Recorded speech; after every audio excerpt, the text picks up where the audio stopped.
an opportunity that we can't pass on.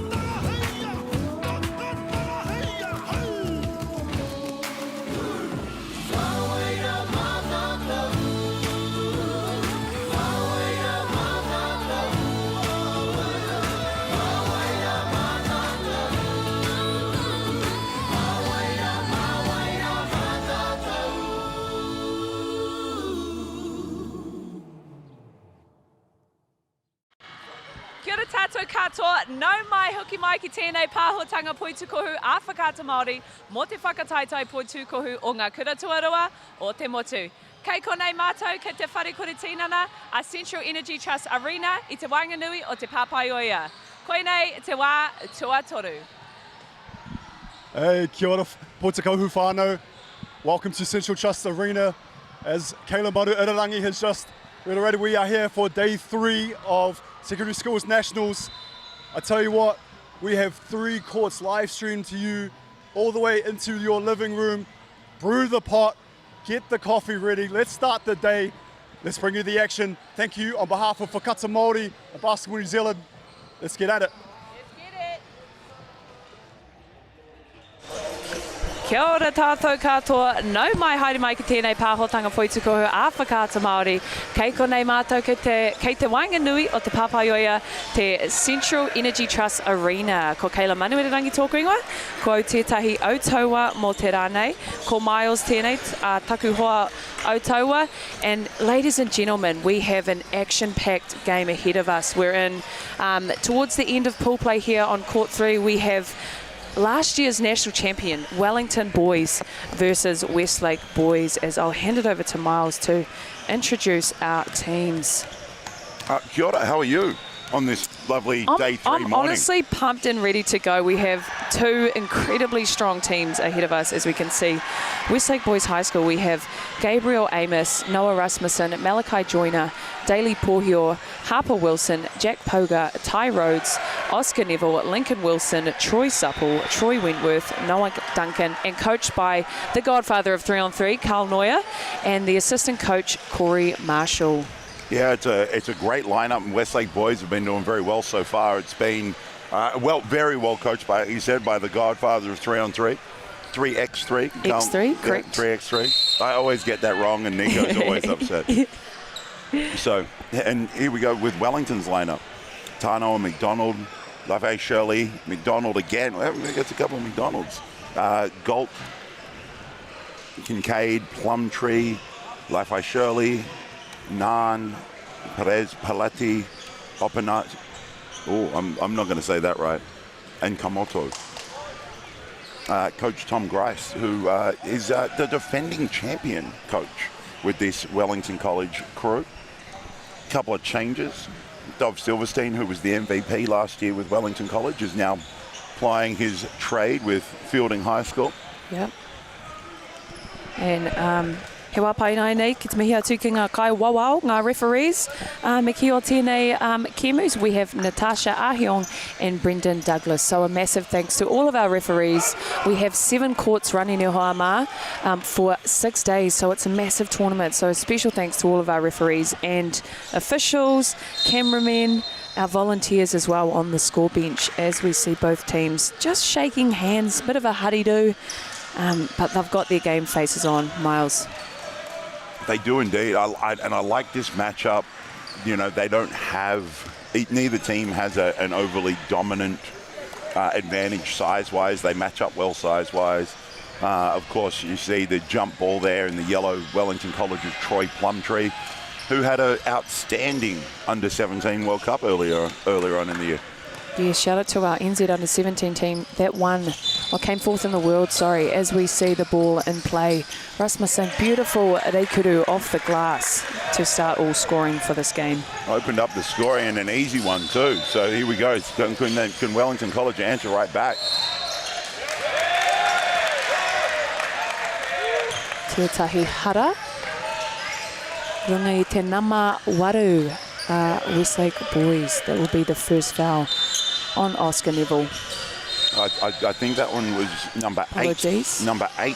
That was Troy Plumtree. Gotcha. Thank you for the correction. No, that's right. And that's a big foul in terms of we're 20 seconds in and Troy's been carrying this Dub C squad. And so for him to be in foul trouble early could be a huge advantage to Westlake boys as we see them get another score inside. Ki te tāwhanawhana te pōro, whiua ki te kōna.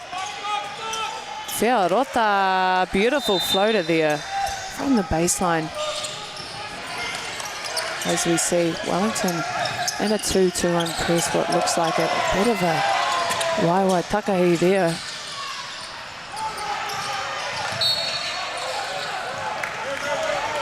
A little bit of extended pressure there from Westlake, from Dub C, to try and throw Westlake off their game, and they return the favour with a little half-court trap.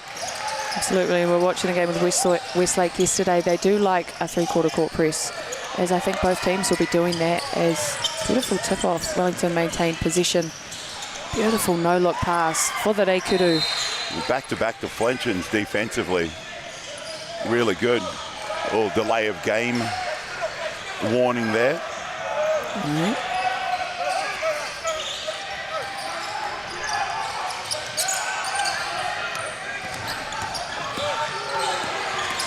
Downhill. Mama noiho. Ataho arawa to te reikuru. It's 6 points now for Rasmussen. And a very strange sort of 6 points here from Westlake, and coached by Carl Neuer, not a single three. Look, they probably will be coming at some point. If Carl's been coaching, you know they're coming. He might shoot it from the sideline. and from that distance, he's guaranteed to make it. Yeah, as we see, that will remain in Wellington possession. Looks like that was far there. I mean, this is a great lineup because forget the teams on court, teams on the sideline. Carl Neuer fronting Westlake, and the principal of Wellington College is sitting on the bench with them as well, helping out as an assistant coach. Absolutely. The former Tall Black, Glenn Denham, GD. Yeah. There he is. One of the Tall Black legends, absolute great man of basketball here in New Zealand.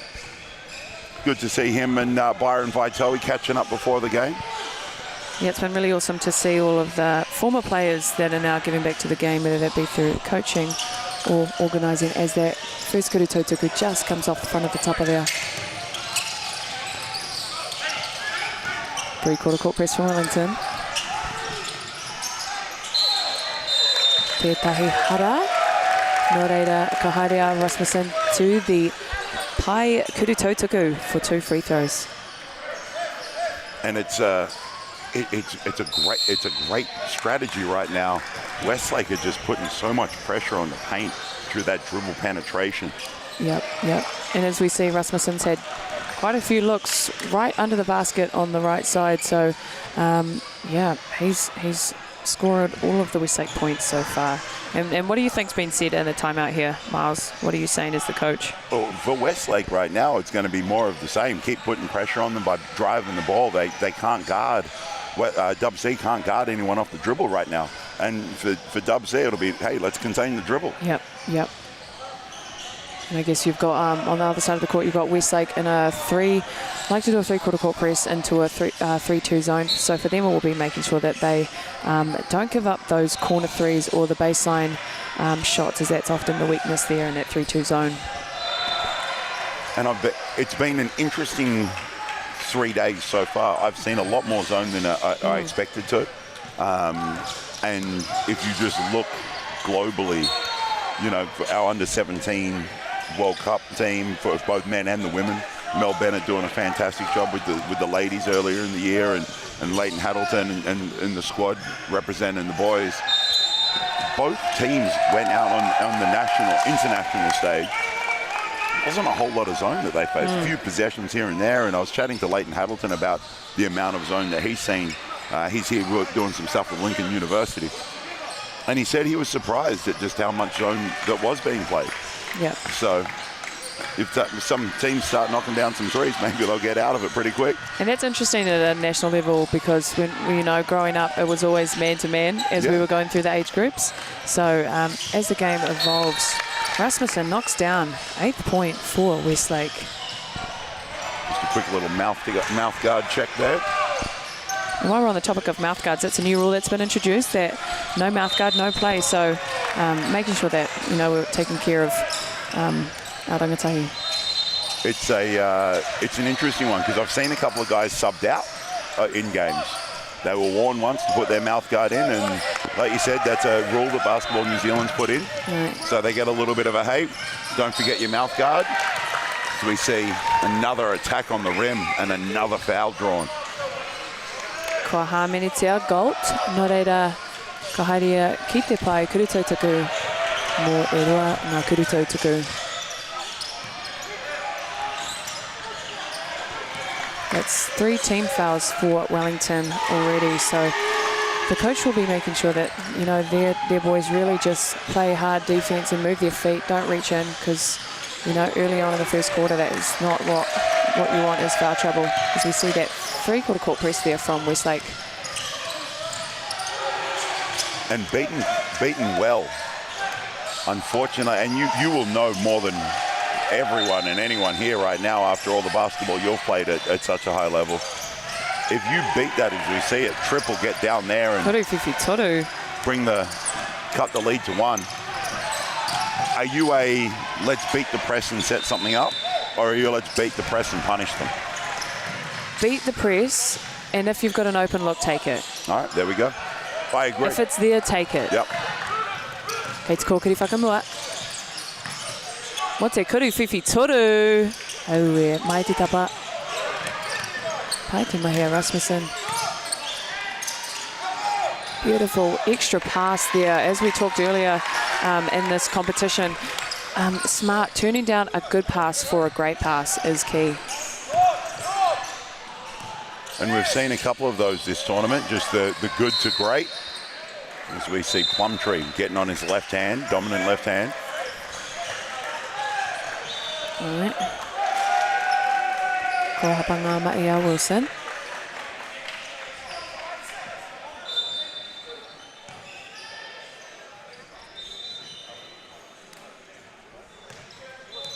Westlake just having a quick chat off camera while Plumtree shoots the first. I was talking to the assistant coach of Westlake before this, Zach, and he was saying that they are 1-2 in the competition, so they really need this win, does Westlake boys, and they've had an unfortunate loss early on against St Kitts and another team, but look, they're a very strong contending team here, so they'll be looking to do everything they can to win this game against the defending champions, Wellington College. And Westlake, I like what they're doing. Beautiful move there, once again, off the glass, yeah. supple. Putting some heat on the rim. Able to move the ball, as you said, falling back to that 3-2 zone. Oh, ka te kaha wawao te kapa Westlake. Beautiful defense there. Oh. And something I don't think we see enough of against these zones so far in the opening days is just a good pass fake. Oh. There was I'm staring at you and I'm going to throw that ball, and I throw that ball and it was deflected. There was no misdirection with eyes. There was nothing else. So, I'd like to see throw a few more pass fakes. Absolutely, that breaks the zone. Passing always breaks the zone, and pass fakes help move the defense. As we see yet again, another steal. Ko hapa ngā mahi. McDonald. Nō reira e roa ngā kuru tautaku e whai ake nei. Once again, another foul. While there's no one in foul trouble, I think they've got 4 fouls now on 4 different people. but they all add up, and Westlake will be getting to the free throw line in the bonus every free throw from now. That can be a huge advantage, with just under 6 to play. Right. Pai te mea tuatahi. Te mea tuarua anō. Great start here from Westlake. They've really come to play. Day 3, I'd say some of the bodies are starting to get a bit sore. I don't know about you, but my body was sore day 1. Watching these guys get up and down. And you're not that far removed from being here. 10 years. That's quite far removed. That's not that That's far. a whole decade, Miles. But when you're as ancient, when you're as me, 10 years, a decade is nothing. True. What is time after the age of 26? Am I right? Oh yeah, that's right. That's right. Beautiful pass to the baseline, just out of their hands there. Kei te kōkiri whakamua. Te reikuru aue. Tēnā tata, kaori hangi tū, engari, kia kahe e tama. And that pass deserved a great reward. Yep. Troy Plumtree snapping that rebound and being able to throw that touchdown pass the length of the court. Yeah.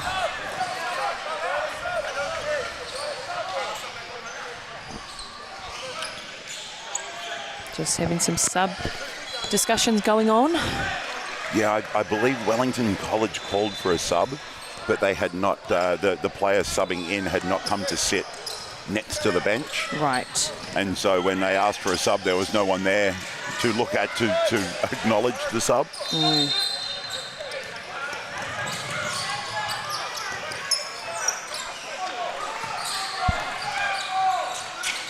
Once again, Westlake able to get feet in paint. And again, forcing the issue on the rim. Beautiful finish there from Harper Wilson, son of ex-Silver Fern, Dean Wilson, I believe, who is from Hawera, and Jeff Wilson as well, who was a former AB. So look, he's got athlete in his veins. Does Harper Wilson of Westlake? And I've been told that Jeff Wilson was a pretty handy basketballer. Before he chose the rugby thing. Nice. He was okay at that too. Love a multi-sporter. Wouldn't it be nice? Kuru whiwhi toru. Te tūrapa. Kei te kōkiri whakamua. Whiua te pōro. Just out of the hands there. Almost too unselfish on that play. Yeah, and there is, as you talk about unselfish, there is a point where being so unselfish is detrimental. Yeah. You're overpassing the ball when perhaps you should just go straight up. And that one there, he had a chest-to-shoulder advantage, and a shoulder-to-chest advantage, I should say, and just the ability to finish under contact. As you see, a great little cut on that give and go. Big tūrapa there from Paul Hill. Dime. Unfortunately, that was, I believe it was called a foul on number 11 yellow of Wellington.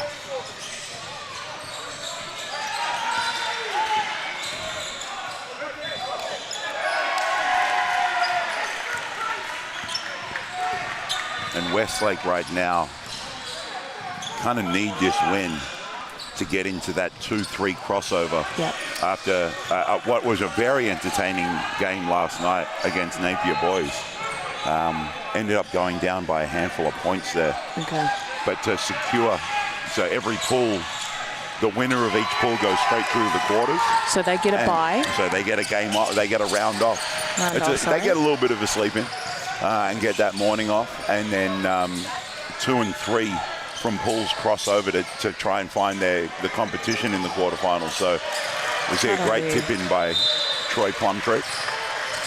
So Westlake boys will be trying to work this one to make sure they get to that crossover game. Absolutely. Whereas Wellington College is going to be working hard to make sure that they finish atop the pool. They still do have Napier to play. Both teams undefeated at this stage. Yeah.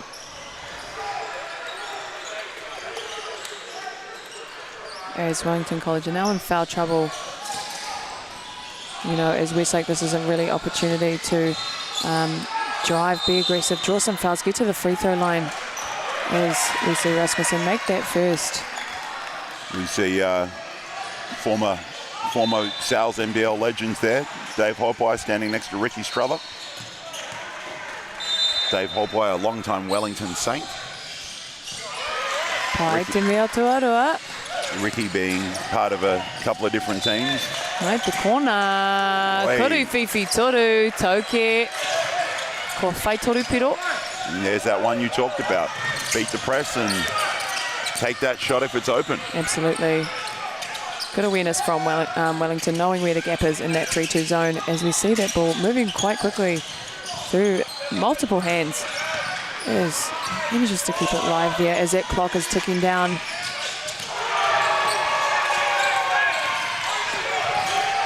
Whiua ki te kona anō. Mai te tapa. Some of that athletic. Rasmussen, with the Athleticism. goalkeeper whakamua. Kuru topa, slam dunk there from Supple.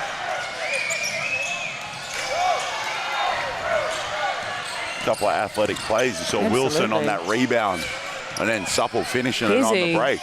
Kick to the corner. Good look there from Wilson, just long.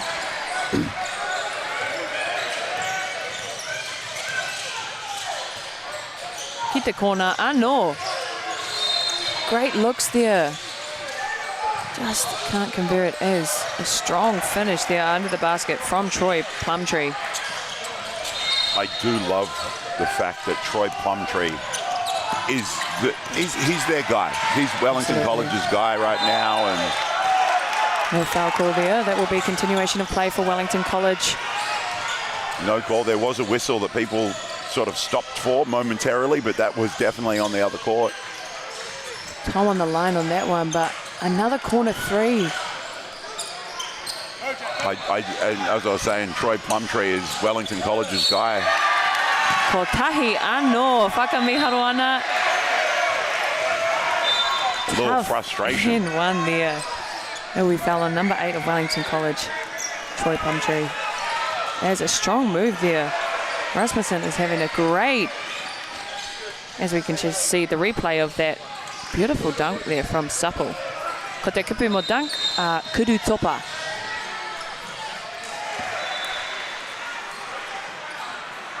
But Troy Plumtree, unfortunately, going to the bench with that extra foul. But he was doing a great job drawing the defense. He's such a focal point of many defenses when he plays. It's great to see him share the ball and move the ball so well. Absolutely. Some of the best players are the ones that, they can score themselves, but they can find their teammates. As that free throw is nailed by Rasmussen. Amazing start from him, getting his team going as Westlake have a 7-point lead with just under 2 minutes left here in the first quarter of what is a highly anticipated pool game, Miles. Yeah, and I'm looking forward to this afternoon's matchup as well. Another Wellington College game. Wellington College, Napier Boys. Napier Boys playing on another court at the moment. And these three, I suppose Napier and Wellington College are the two vying for that number 1 spot. Automatic straight through to the quarterfinals. We see a foul a long way away from the basket. Westlake boys are going to be able to walk the length of the court and take 2 free throws. Absolutely, and everyone wants to try and finish first in their pool, but sometimes finishing second, you've got another game, but that can be another opportunity to build on what you're doing as a team, work on those things that you need to work on as you head into crossover. They did not have that game when you were playing. It was straight one, first and second in each ball, crossovers for quarterfinal. Yep. How do you think that adjustment to now the automatic entry to quarterfinals, how do you think that change would benefit some of these teams and potentially the teams with very, very good teams in the pools of death, so to speak? Well, I think it comes probably back to mental aptitude. Like, are you going to stay locked in if you have a half-a-day break? And I think it can come back to that, what are you doing in that off period? Are you prepping for the game, or are you going to Kmart like I might be going in my break? But look, I'm not playing. So it could be a matter of how do they utilize that time that they have off. If it's an automatic qualifier to corners, that can be a day and a half or a day or a half-day break where you're not actually moving your body and going. So I think it's more of that off-the-court 1% stuff when it comes to naps. Kai that you're eating, recovery, are you getting cold tubs? So I think it's more of the the focus and the willingness to do the right things off the court. That probably will be the difference maker there. And that's a great point. I love that, because I had this conversation with someone not that long ago in and around the difference between being athletic and being an athlete. Just because you can jump high or run fast, that means you're athletic. Being an athlete means taking care of your body. We see a corner 3 go from Westlake. Extending that lead to double digits. Yeah. Ko tahi miniti e toi ana ki te mutunga o tēnei hauwha tuatahi. Way off on that one. Kei te kōkiri whakamua. Tāua tere. Oh, te kuru topa. Oh, he's hype. Lincoln Beautiful Wilson. job there from Wilson. Look, his parents are athletes, but he's saying, so am I, Mum and Dad, so am I. He's putting everyone on show right there. I really, just a bit off topic, I really want to know what plyometric program those brothers are on, because You want to borrow that? I can't jump. No? I want to borrow that, because as we can just see that beautiful replay, it was a beautiful layup, just missed it, but he came in, and that's why it's important to follow. If someone's leading transition break, if you're that second man, you need to make sure you chase down if there's a loose ball. That's an highlight offensive rebound right there. Absolutely, as we see that first kuri tautuku nailed by McDonald.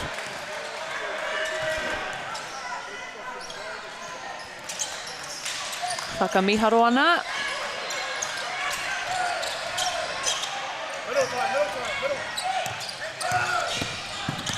Kei te tere haere. Look, Westlake are really playing like they want this game. They're super aggressive. And you can tell they've just got a fire under their belly. They really want this game. Shout out to Dylan Boucher on the screen there. He's got his very focused face on. We'll go back to the game. The boss has always got to look serious, right? Oh, do they? No. Yep. Of course, Dylan, a champion at a number of levels, winning multiple championships in the South NBL. Now, was he And with the the Tall Black Australian team that got 4th in the world? With like In 02, Piero, yeah, Paulinade, Yep. A few legends in the house. As that first free throw is good.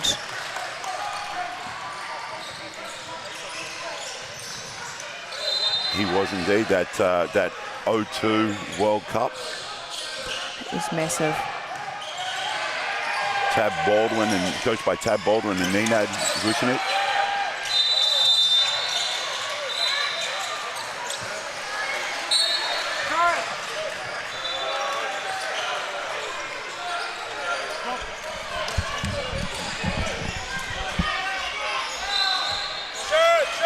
Seconds left on the clock here in the first quarter, as Wellington will be looking to get one nice play to have a pick and roll one-on-one situation there.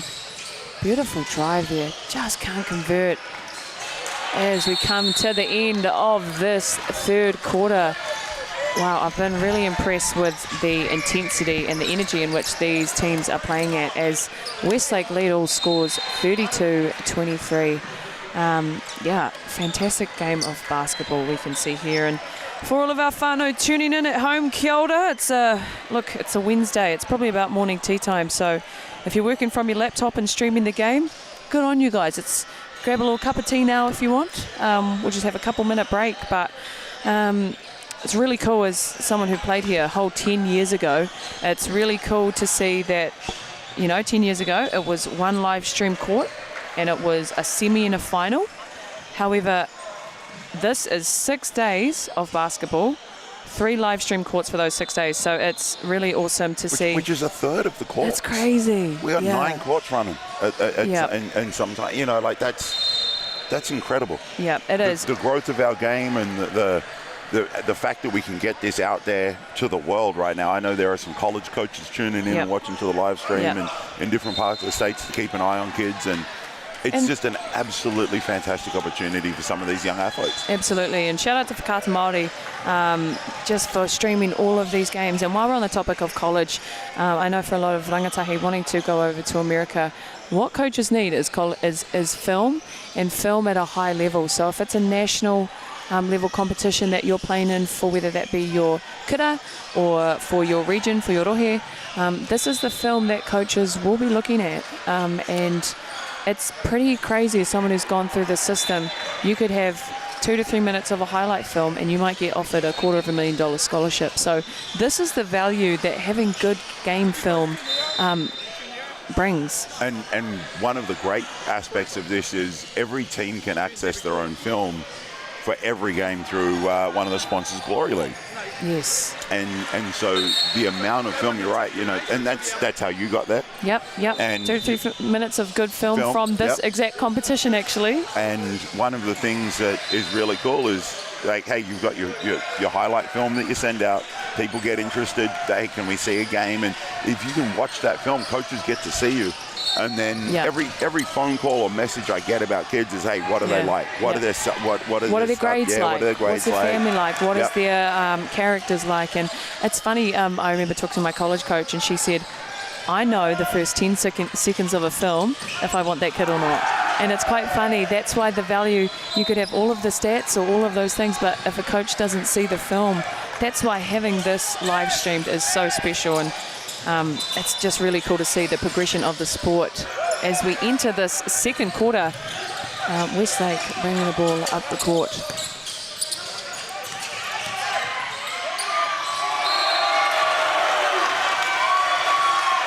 Beautiful finish there. Rasmussen is on an absolute roll. Apologies everyone at home, I don't have the live stats right now, but I'd say he'd be at least on 10 to 12 points already, as he's just so strong. You're right, and everything's been at the rim, under pressure, with contact, and his ability to play balanced and still finish is very impressive. Absolutely, and I'm sure he would be doing a lot of footwork, because he often does a 2-foot gather step before he takes his shot. And that's why he goes up so strong, as we see that 3-2 press yet again from Westlake. Iwate Poro. Kite kona, ano, mote kuru whiwhitoru. They haven't been able to convert all of their three-pointers, but no doubt Wellington College will knock that down at some point. And right now, that zone has given them the looks. Wellington College just need to knock one or two down to try and discourage that zone. Get out of there. Oh, why, Takahi. Oh, where that was, gosh, that was vicious. Neville. JC Tanoa. Mighty Papa Moody off the glass. Just heard Carl Neuer yell out, just shoot the ball, baby. You think Carl needed any encouragement shooting a three? Stop it, Carl, stop it. No, no, Carl is one of the best shooters we've had out of this country. He's not wrong, though. Sometimes the choice that you make, whether it goes like that one there, wide open, uncontested three, oh no, you've got to shoot that. You have to, and yes, they made a basket, but it was the right choice to make. Absolutely, and shot selection. Yeah. And for some of the athletes that we've got here at the moment, well, they might not be super comfortable and willing to shoot that. Absolutely, and look, but how are you going to get better if you don't do it? It's really cool when a coach gives a player a green light, just the confidence to shoot it. But as you can just see, that replay here, that was dirty. Just needed to finish that one with the made three, and it would have been even prettier. Look, $1 million move. But Rasmussen is just dominating this game at the moment. He's been to the free throw line. He's finished under the basket, and he's become quite an issue for this Wellington College team. But as we mentioned earlier, Miles, look, I think Wellington College are doing a very good job finding the weak spot in a 3-2, which is the corner. Yes. They're getting really good open looks. So, look, you can't be upset about that as a coach. And as a shooter, you go through shooting like, a cold drought for a bit there, but you've got to keep shooting. Can you explain this? Can you explain the shooting drought? Oh, yeah, Dave Bublitz. Shout out Dave Bublitz. His daughter's playing for New Plymouth Girls High School. Former Taranaki Airs coach, and went to the World Cup a few years ago, under 17 World Cup with a great group of kids. Apparently he was spotted in Pack and Save yesterday, so our cameraman says. Oh, there we go.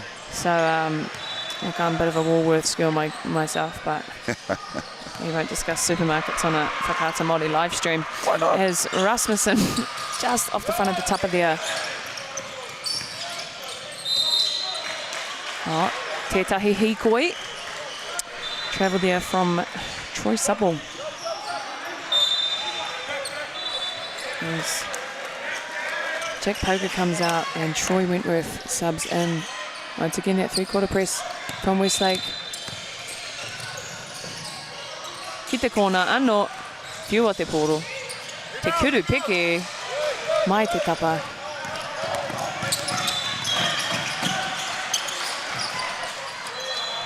Tawa, te kuru topa. Finishing above the rim, Supple. Troy Supple rocking the Kobe Sixers, might I add, in style. How these kids have so much more swag than I ever did. What, you didn't, what was your favorite pair of shoes to wear, to play in? Not my active intent. No. Come on now. I loved the Kobe 6 snakeskins, for sure. I had a white and black pair. As we see, again. Supple again at the basket. This Westlake team is on a roll as Wellington College really needing to get a basket in. I think they just need to slow down a bit, play at their own pace. But look, Pohio just can't convert that at the rim. All right, Tētahi Hara, Rasmussen.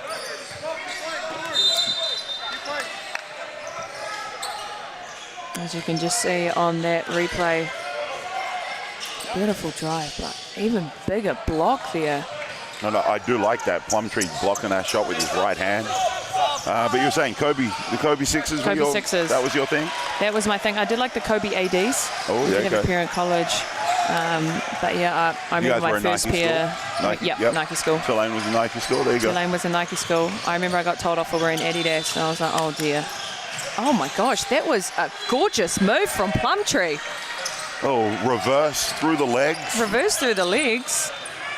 Just a little bit of sauce on that one. It wasn't hollandaise sauce, it was hot sauce. As Pohio down the middle. Big defense there as Atahua rawa atu te reikuru Euro step. Don't have a translation for that one. Reikuru. Hey, Reikuru is layup. Reikuru. No, the Euro step. Oh. Yeah. Do we have? I don't. Reikuru is I layup. might have to do my homework. As we see Wilson nail that kuru whiwhi toru. This Westlake team is on an absolute roll. They are indeed, and a surprising and almost shocking scoreline at this moment. Yeah. Westlake nearly up 20 against the defending champions. Well, as I was saying earlier, Miles, sometimes a loss early on in a tournament can actually be quite beneficial for a team because moving forward, you don't take anything for granted. You don't go in expecting to beat any other team. So Westlake have had a loss early on in this tournament, and I think they're building off of those losses, as we see Plumtree driving in. Beautiful finish, left-hand floater, forcing Haunoia to call a timeout as we see Westlake wha tekau mā wha, kia rua tekau mā iwa. Ahua rima meneti, e toi ana ki te mutunga o tēnei haurua. Just over 5.5 minutes left here in this second quarter. It's looking like we're having a very high-scoring game here, Miles. Yeah, halfway through the second quarter, Westlake have racked up 44 points. That's something that I am sure Coach Tom Grice will want to address. Absolutely. I mean, offensively right now, 29 with 5:47 to go. I feel like that's okay. Shout out to the Fotu clan. Right there. All the Fotus getting it done all across the world at the moment. It's a known name, isn't it? I had the privilege of myself playing with Ella, a very good friend of mine. She's I believe she's in England at the moment playing pro ball, and her brother Isaac, everyone knows Isaac Fotu. As we see Daryl Larson there on camera. And Dan, who is currently in Japan as well. Just their season got underway. He's in the same league as Callum McRae Shout out to the big fella from Palmy Boys. Darnay Samuel, Sam Timmins, yes. they're all over there in that same league. Oh, wow. Yeah, and Isaac Fotu's in a league just above them as well in Japan. Wow. There's lots of opportunities out there. Shout out right there. Mailman, our cameraman's old basketball coach in uni. Mr. Tofale. We pan back to the action here. Kia tērā karanga. What was that call? And in this same pool right now over on court 4, we've got a really close game with Napier up just 1 point, 32-31, with a couple of minutes to go in the second quarter. And now that is the same pool as this one, am I correct? It is. And Wellington College right now are undefeated, and so is Napier. And they play each other this afternoon. I'm told this is the pool of death. This is arguably the hardest pool. It's probably one that, if I'm coaching, it's probably one that I wouldn't want to be in. Right. Because this group here, Napier boys, Wellington College, St. Kent's, Westlake boys, St. Thomas, and Nelson College, all very, very, very good teams. Do you know what I love to see, though, is that it's not your same schools that are dominating. There's, we've got Jones from Waimea, we've got Flavel from Takapuna, we've got those other programs that you've got various other very talented rangatahi that are leading the way for those smaller schools. And, we've got Westlake, we've got Napier, we've got various schools that are way up there. So it's really cool to see that, I guess, speaks to the level of competition. Yes, and the consistency. As you can see, Miles and I are on court. Actually, no, we've been panned out back to the action. We've gone back to the real stuff. Absolutely. But one of the things that I love about this competition is a little bit of the history and the, as we say, great hands. Yes. I don't know how he caught that. He managed to hold on to it, did Wilson, as Boyle goes up. Unlucky Westlake finish unable there. to finish at the rim and then get called for that foul. But the history of this, particularly on the girls' side, is my favorite. Church College, 22 championships. Wow. Including 14 in a row. That's impressive. And you're right, there's so many good schools from all over the country. I just can't see anyone having that dominant a run. Absolutely. Anymore. Absolutely. There's too many good players in too many good schools. Which is super exciting for basketball in New Zealand, as we see that. Kuruwhiwhi Toru, I think that's just what Wellington College needed, that confidence to see the ball go through the rim. Sometimes you just need that one shot after a dry spout. As Wellington College will look to claw this lead back going into the half. And that cuts the lead to 12, and after being down about 20. Now we're back to 10. Now we're te reikuru, Kotahi anō, as he will head to the free throw line for one Kurito Tuku, as you can see on that replay. Great rebound, leak out. And I was talking about this yesterday. I can't remember what game exactly I was watching, but how good it is to have a rebounder like Plumtree who can dribble up the court and can lead the transition break, doesn't have to kick out to their point guard necessarily. They can get that rebound and push, and then they can find their teammate, as we see that shot being nailed there by McDonald. And for the first time in quite some time, this lead is back to single digits. Yeah.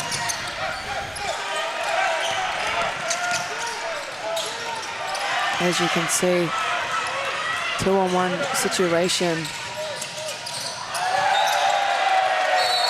Tētahi hara anō, the crowd is up and clapping as he nails that and one. Shift in momentum now, Miles. Huge shift in momentum, and I believe Coach Noy has just called a timeout to try and stop this run. But what was a nearly 20-point lead is now down to 7 with a free throw to come. Yeah, that can be the dangerous thing with a three-point shooting team, is when you make one and then you keep rolling, that can quickly bridge a gap. As on this other court, can you explain to me what's happening? We have St. Kent's and Napier 36-36, all tied up. And St. Kent's with a big win against Westlake earlier in the competition. And both of these teams here on this court, as well as the teams on the other court with St Kitts and Napier, all vying for that 1, 2 and 3 spot to try and get to the top 8. Yeah, absolutely. And hey, just while we have this little quiet period, he wā pai nei nei ki te mihi atu ki ngā kaitautoko o tēnei whakataitai poitukuhu. Nō reira, he mihi mahana ki kia koutou, Footlocker Whakata Māori, Basketball Manawatu, Central Energy Trust Arena, NZ Community Trust, Four Winds, Lion Foundation, Sport New Zealand, Moulton, Baileys, NZ Carbon Farming, Caltex, Apollo Projects, Sport Manawatu, Glory League, GJ Gardiner, Palmerston North City Council, InspireNet and NZ Sport Collective. Nō reira, e miti ana kia koutou.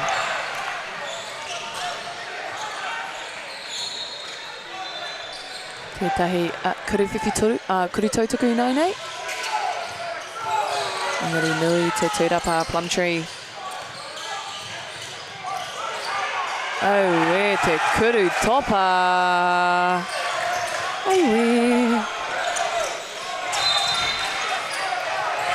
Oh, no. Rawe te reikuru. And just like that, guys, that is 3 points in this game. And basketball is a game of runs, and Westlake were on a great one, but has been shut down right now as we get back to a one-point game. Te reikuru. That pressure of Wellington College is just tenacious, forcing Westlake to play at a quicker speed than they really want to be, as we see.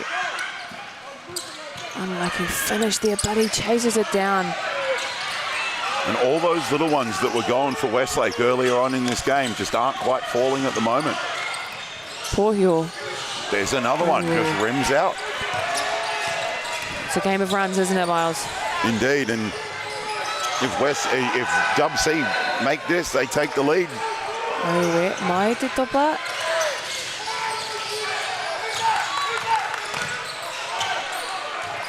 Kei te ata haere Rasmussen.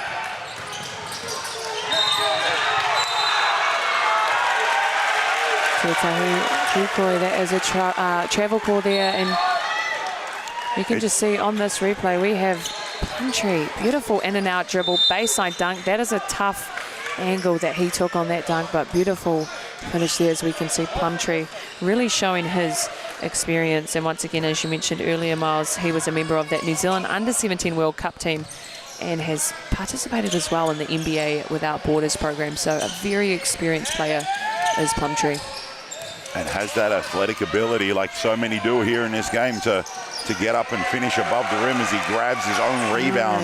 Tino angitu te tūrapa. And with that score, Dub C are back in the lead.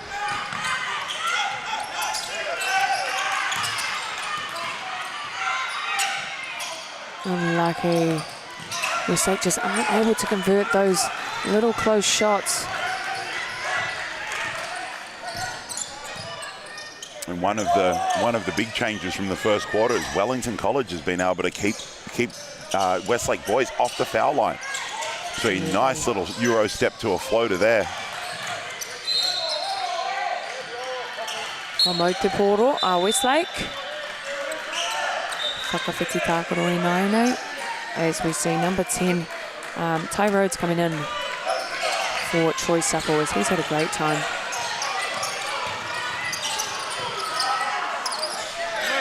See Malachi Joyner is back on the court. He had a massive game yesterday. Really enjoyable to watch that young talent. Hands everywhere, and that is a fast break leak. Te kuru topa. Oh, we're tau kuri e.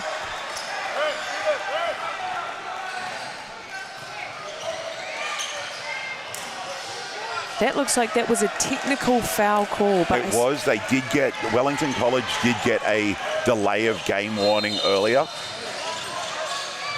And while he was just trying to hand the ball back there, Liam Galt was just trying to hand the ball back. They'd already been warned to leave the ball alone after a basket. And so with that there, Westlake can stop the run with just one free throw. They haven't made a field goal in a while, but that will surely help, and the ball will go back to back to Westlake, sorry, on the baseline. Probably a good, momentum shift again for Westlake. Just needed to see a basket go in. And it was a little shaky. That came off the rim and managed to rattle in, but it can only take one. Aye. You know, as a shooter, you never were in a shooter slump, though, from memory. I don't think I ever saw you miss more than 2 in a row. You don't watch my college games. I'm sure I tuned into 1 or 2. You never missed more than 2 in a row, right?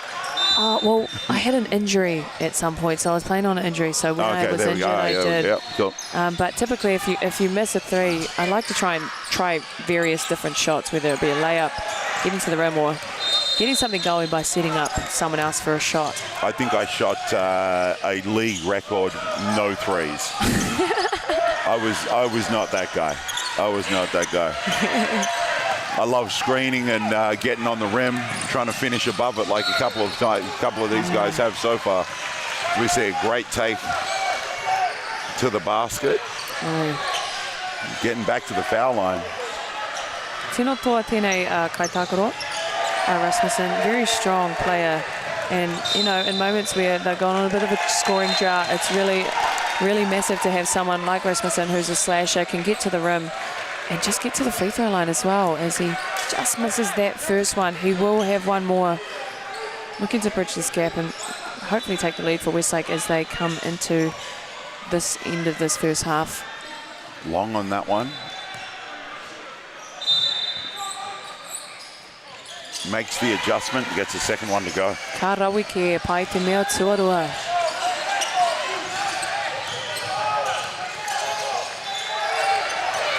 Ball Beautiful just strip taken there away. from Malachi, 2-on-1. Looked like he went to dunk that and just tried to lay it up. As that will remain in Wellington College. And kotahi miniti i toiana ki te mutunga o tēnei haurua tuatahi. As we have 1 minute left here in the second quarter, sorry. I love the length of Wilson at the top of that press. Lincoln Wilson there and able to be a little bit more disruptive, but press gets beaten. Plumtree finds his way to the rim and now to the foul line. Kua hamenitia Rhodes, no reira. Tahi kurito tuku Plumtree.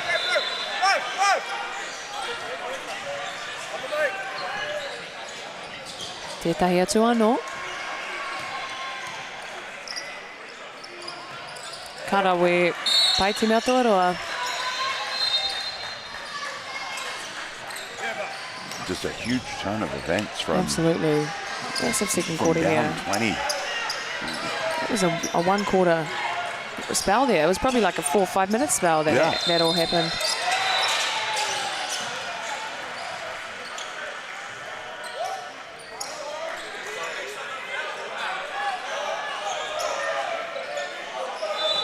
And that extended pressure from Wellington College. Oh, rawe te pukinga hoki.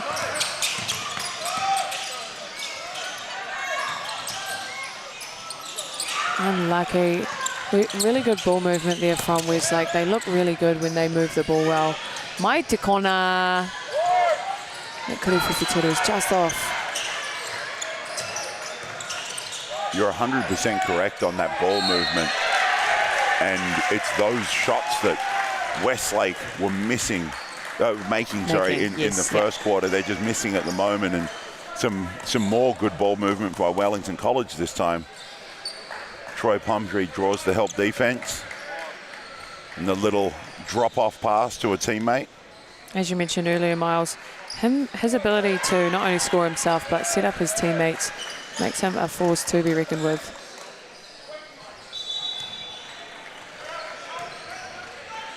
He's just a playmaker in general, which is great to see. His decision-making with the ball in hand is very, very good. As Fred makes that second kurito tuku.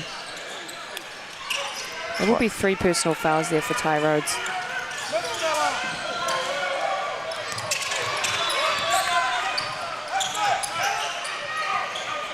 And we'll see if they hold for, Westlake boys hold for the last shot of the quarter as we count down here. Te kauhea kona e toina ki te mutunga o tēnei haurua.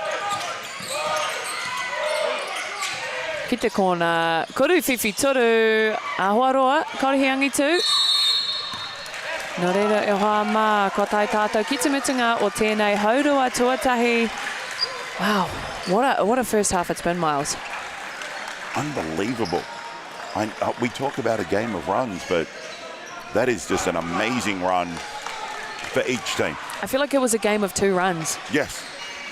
A Westlake run, a Wellington College run, and look, yeah, I'm excited to see what the second half has in store as we go to a short break. Grab your cup of teas, have a quick stop at the lavatory, as the formal way of saying it is, and we will be back very shortly.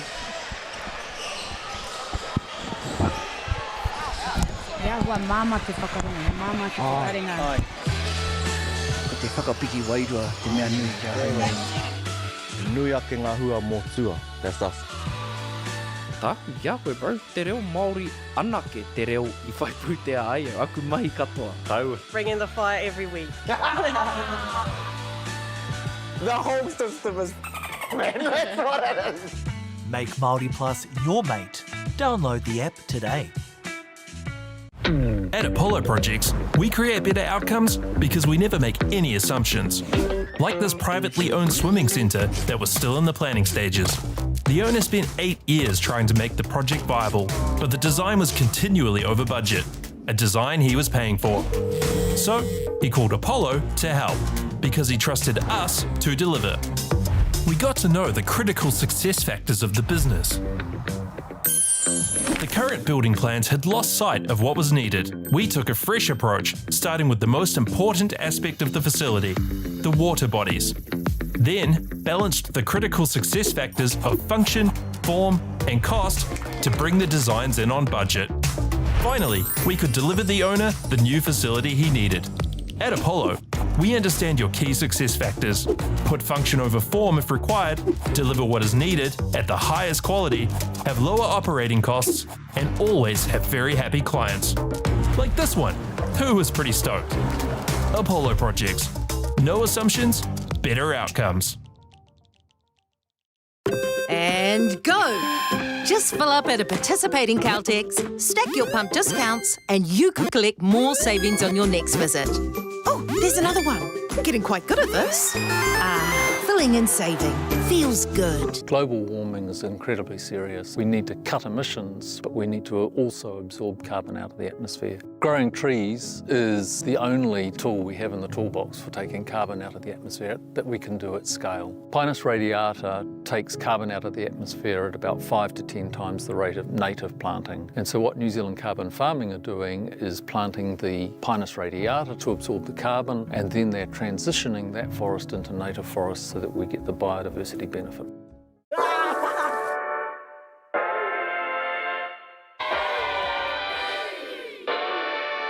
Atahua.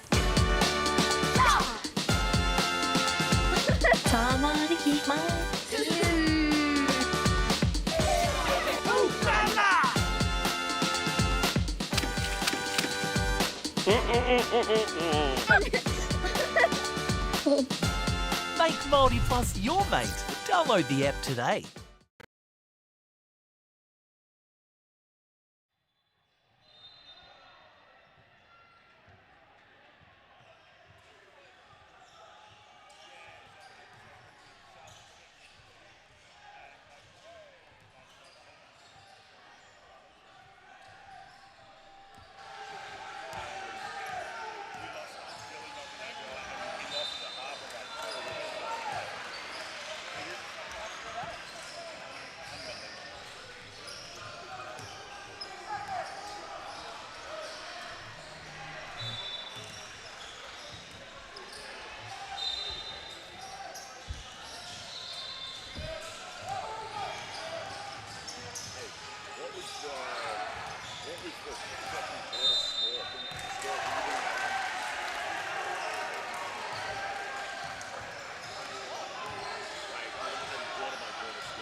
Welcome back. We're just about to get underway here in the second half, third quarter, about to get going, and an amazing second quarter from Wellington College able to turn that around and outscore Westlake 28-14. A huge quarter, 28-14. Far out. It's a big quarter. It is a big quarter, Miles. You know, down, it's been a 25-point swing from the end of the first to the start of the third. Right. Kua mau tonu a Westlake te poro.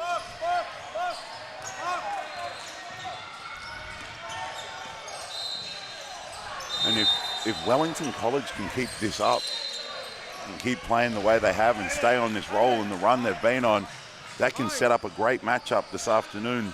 Napier boys now taking control halfway through the third. They lead by 13 over on court 4. And that would be a Wellington College undefeated if they can hang on and win this game versus Napier undefeated if they hold on and win that game. And that would set up the chance to have that morning off, as we talked about earlier, as we see a great kick ahead.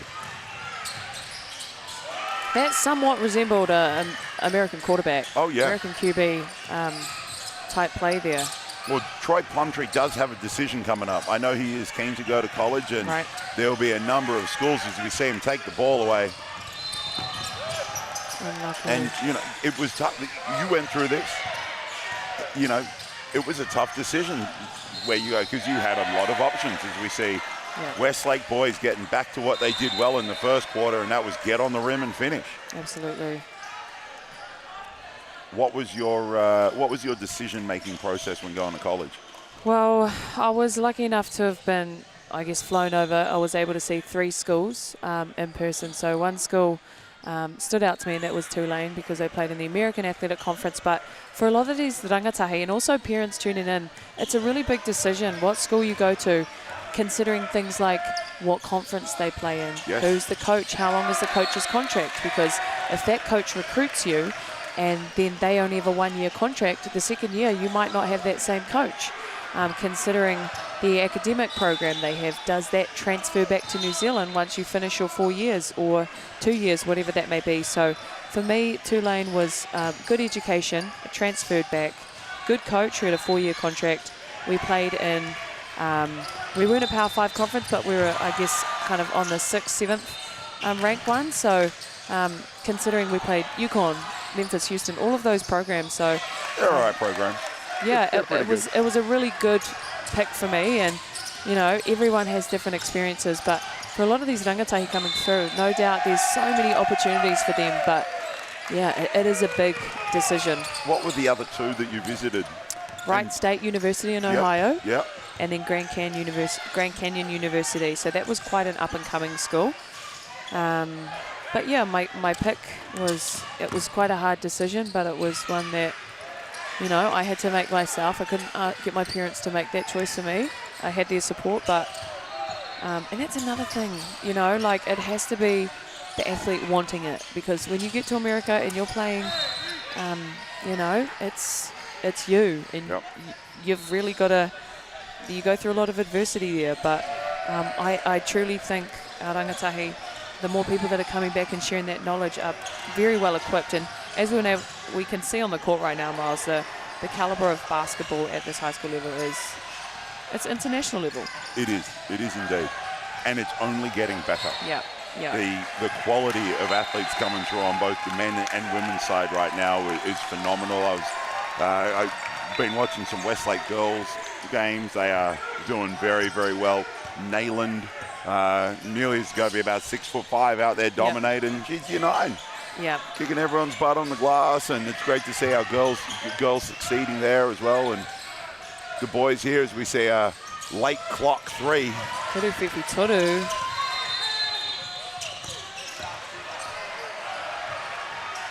Hei te kōkiri whakamoa. Another foul drawn there from Rasmussen, as that will be a foul on Fred, number 12 of Wellington. And that's his 4th foul. One of the things that I do like right now is Westlake have come out of that halftime getting back to what they did very well in the first quarter, and that is attack the rim. And they're almost putting a little pressure on the referees and creating contact, drawing contact, and getting themselves to the foul line. Absolutely, and when you're wanting to draw those fouls, you actually need to focus on making the basket, not on drawing the foul. Because if you focus on making the basket, you'll, as a byproduct, probably draw the foul. But if you focus on drawing the foul, you may not make the shot. Yep. So Rasmussen doing a wonderful job getting to the line for his team as I feel like it's a pretty level playing field at the moment. Both teams kind of going back and forth here. It is indeed, and I'm looking forward to the finish of this game. It should be very exciting. Absolutely. As we see Plumtree drive left, have the ball knocked loose. Ai te mahi Malakai, koriru ai te poro. Whiu o te poro. No. Rungi te topa. Troy Supple has just done the little things very, very well. Ki te kona. Koru whiwhi toru no. Tyler, beautiful shot there. As he's been getting his feet set early. Getting his feet into the corner. And Wellington College does have a couple of guys that's just too much space. As we see Westlake try and answer. Joyner with the rebound. Yes, that was a foul from behind. Even though he did probably hit some ball there, it was because he was behind. Malachi has It was a little bit of ball. You know, it was probably a little bit of arm as well. Yes, anything from behind there will be a foul. Oh, no, you could see that there. That replay showed a great angle. The referee got it spot on. A little bit of ball, a little bit of forearm. Yep.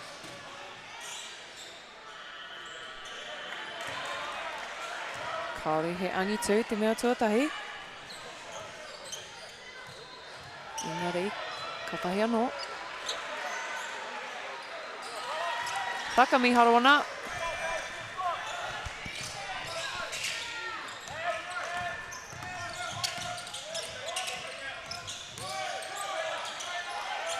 Over 3 people. Troy Plumtree spinning his way into the lane, forcing the issue. Beautiful follow there from Troy Supple. Talked about that earlier in the game. I was making sure that we do have someone's going for a layup or a dunk, having that trail man clean up the crumbs if they need to. No one getting a body on that. Koru whiwhi toru no. Now I think that's just a matter of scout, knowing, you know, that's his third three, I believe, he has made there. And for that Westlake team, knowing where the shooter is at the floor at all times, yep, that is very much a scout matter as he responds with a Koru whiwhi toru, does Jack Poga. Beautiful shot there. And that's a tough one, right? You know, how much coming into a tournament like this are you scouting? How much scouting have you done prior through the season? As we see Plumtree all the way to the rim, spin back and finish with his left hand. Tino toa tēnei kai tākara, nō reira ka haere ki te pai kuru tautaku. So you were lucky enough to play for Trent Adam. Yeah. And Trent is a very smart human and very well prepared. So I imagine, like, let's go back those couple of years. You guys watch film. How did you guys prepare for that? And how was it comparatively to college? So, yes, Trent was, I guess he was the first one that kind of introduced me to breaking film down. And that was in year 12, like when we played here. As we see that beautiful follow up there, beautiful finish. Yeah, we were assessing, we were watching film, and we were, before we were going into games, understanding basic things like what defense do they run, what offense can we get, what looks might we get out of particular offenses, who's a threat. But obviously going up to college, it got a lot more advanced. So before every game, we'd actually get quizzed on the scout, and we'd have to know the entire team roster. And you're playing 2-3 games per week, forcing Wellington College to call a timeout. But yes, back to the scout. We would get quizzed before every single game, and I remember being more nervous for scouts because it meant we would get punished after, whether it be like you're running shuttles for like 30 minutes because you didn't know scout. So I remember going into these big D1 games, and I'm more nervous for scout than the actual game we're sitting in the locker room. They'll be like, Kayla, tell me about number 12, and you'll be like, okay, she's a 6'3" post player, likes to go off her left side, so we need to force her right. She likes to drop step there. In this game, you had to know details. And not necessarily details. the person you're guarding, but everyone and anyone, right? Yes, anyone and everyone. So it's a part of the game as our rangatahi are coming into this, towards the end of your high school career. And I remember Charlie Sledger-Walker when we were playing. I think she was year 9 at the time when she was playing against us in that final, whether she was 9 or 10. I remember she had her book out at this tournament. She was sitting actually on this court down on the baseline with her book out. She was scouting people. Yeah. And I remember walking past her being like, she is different. She is different. And that's why we talk about athlete or athletic. Yeah, absolutely. And it's those 1%ers, it's those little things. And scout is actually a really big part of the game. A really big part of it. Do you think Westlake have followed through on the scout and number 4 there, Nan for Westlake, he's knocked down 3 or 4 threes. Yeah. Reckon they're going to be mentioning him? Look, I think they'll in that timeout. I think they will be. They have the smart coaching of Carl Neuer, so I think they will click on, and these really smart bunch of Westlake guys on the court. So, look, the rest of their scout is on. It's just that 3-point shot that is damaging them at the moment, as we see a beautiful finish from Wilson off the glass on the left side, using his body control very well. And Troy Plumtree is athletic. He can get up and block some shots, as we've seen earlier in this game. So Wilson there attacking the body and keeping the ball away. Absolutely great finish as we see that replay. And I'm sorry, I just have to point out the fact that I think it was Lincoln Wilson just got a foul there. The mouth guard fell out of the mouth of the other player, and he helped him up. He picked up his mouth guard and he gave him a pat on the back. And can I just say, I love to see good sportsmanship like that. So, well done, Lincoln. Across the board, it's great to see, isn't it? So good. A little bit of a loose ball, but Wellington College comes up with that one. Plumtree, 1 second on the clock, had to shoot it. Not a bad attempt there from range. It's Kokiri Whakamua, Malachi. Oh, strong move. We saw a really good game from him yesterday. He's got a lot of athleticism and strength inside, and he can really get his team going. And what I love about the game of runs, we've spoken about Westlake on their own little run at the moment. They're just doing a much better job on the defensive end of the floor to generate some of the looks they're getting offensively. Absolutely. Tētahi hikoi, koira te karanga. That was a travel call. And that will be Westlake ball, as Westlake got a nice little 5-point lead here at the moment. But as we know with this game, it could be changing any second soon, as both teams are just going back and forth here. Oh, yeah. Tahua te huri.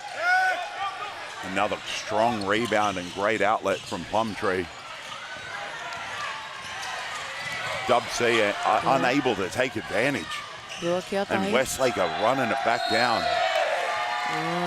Running it back down the throats. I love this up-tempo game. Very entertaining. Very entertaining. As we see Troy Supple head to the free throw line.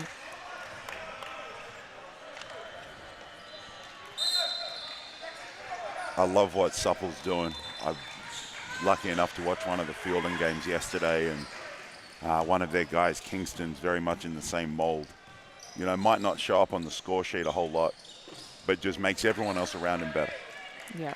Deflections, loose balls, extra passes, you name it. Like, it's those kinds of guys that really stick this, like glue the teams together and make everyone better. So shout out to all those role players that get it done. We had Dylan Boucher on the camera, the ultimate role guy. I was talking about this with Maya yesterday. My favorite player is Drew Holiday. Oh, yeah. And he is not a LeBron James. He is not a Steph Curry. But he will set those guys up. But he can drop 30 quietly. Yes. And he is one of the most underrated players. But it's those role players. And that is not always the most glamorous part of the game. But they, to me, make sometimes the biggest impact. As we see a beautiful floater there. Well, everyone's got a role to play. And if you look at a Steph Curry, his role is just bigger than other people's. Absolutely. And gets more highlight reels. Yeah. But if you look at that, there's people out Scout. there. You see great Scout breakdown. I'm sorry. Another three.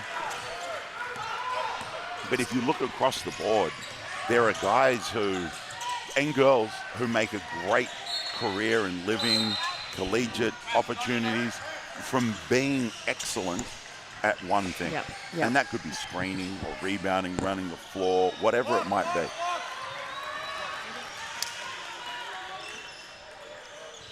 Here we go.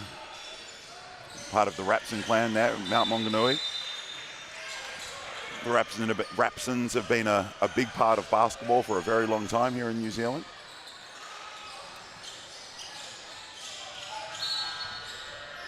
Once again, just some of that basketball royalty showing out.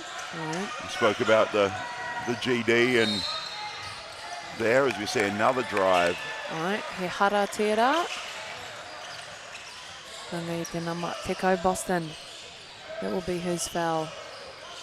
And his second personal as Supple goes to the line for 2 here. Wellington College on 5 team fouls and Westlake only on 2. So, yep, Westlake will be looking to get to the free throw line as much as they can in the end of this third quarter.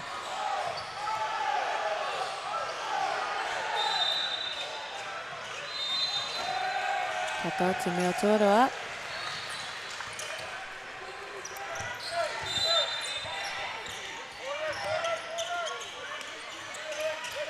There's that big gap in the middle of the zone. If Dub C can exploit that, they will be doing very well, as we see Plumtree from deep, from very deep. And ties the game back up.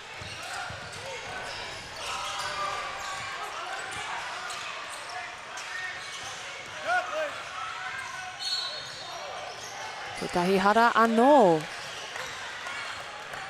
Ka haere Supple anō ki te pai kuri tautaku. Good job from Supple.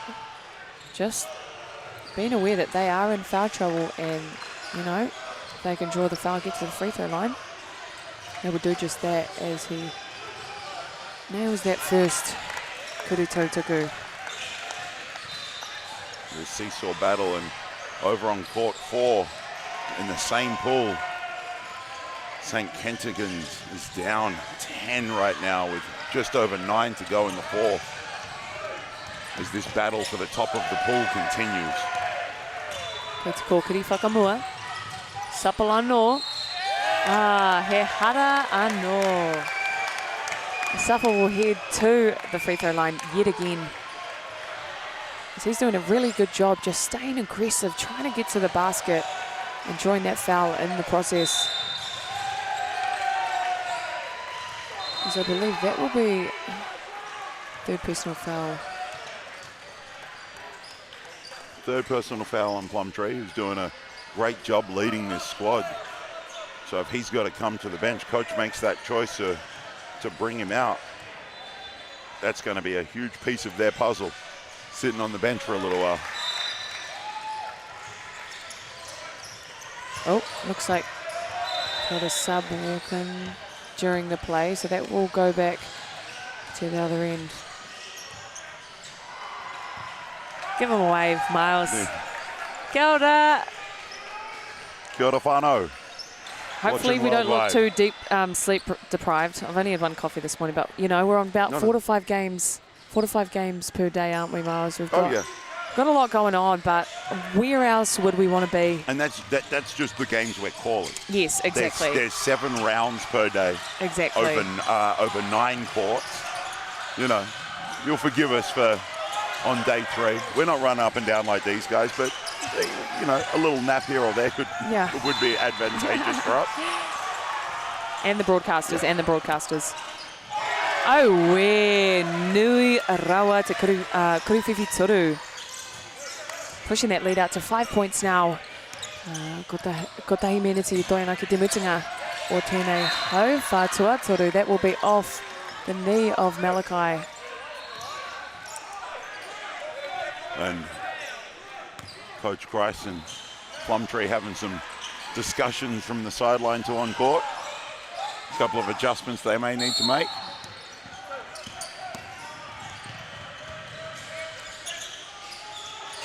Looking for the gap in that zone. Mai te kona Plumtree. Te kuriwhiwhi toru. Bridging that gap to 2 points now. And once again, this what was a big Westlake lead has just become a seesaw battle. Wilson in the corner. Beautiful shot there. We're going back and forth. Tētahi hara. All right, kwa Hamanitia Wilson. There'll be a penalty on Wilson there. Gilly Shirley drawing that foul. Still not in the bonus. Westlake boys, so that will be a side out. Ball taking the side out.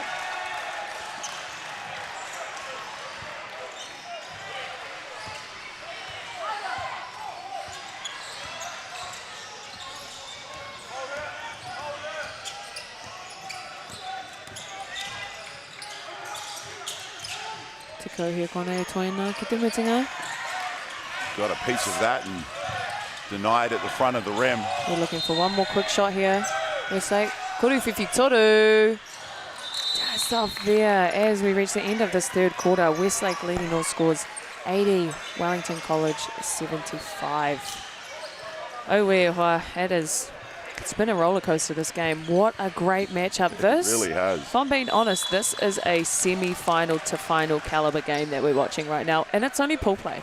Indeed it is, and we keep going back to that on-court situation on court 4. Same pool. Napier boys, who were up double digits just a moment ago.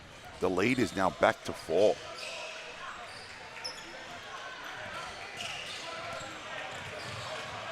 Tough. Some of the Westlake boys crew representing their school with pride. As you can see, the other court, we have St. Kitts and Napier boys. The fourth quarter of that match, very close match up there. Jackson Ball missing that free throw.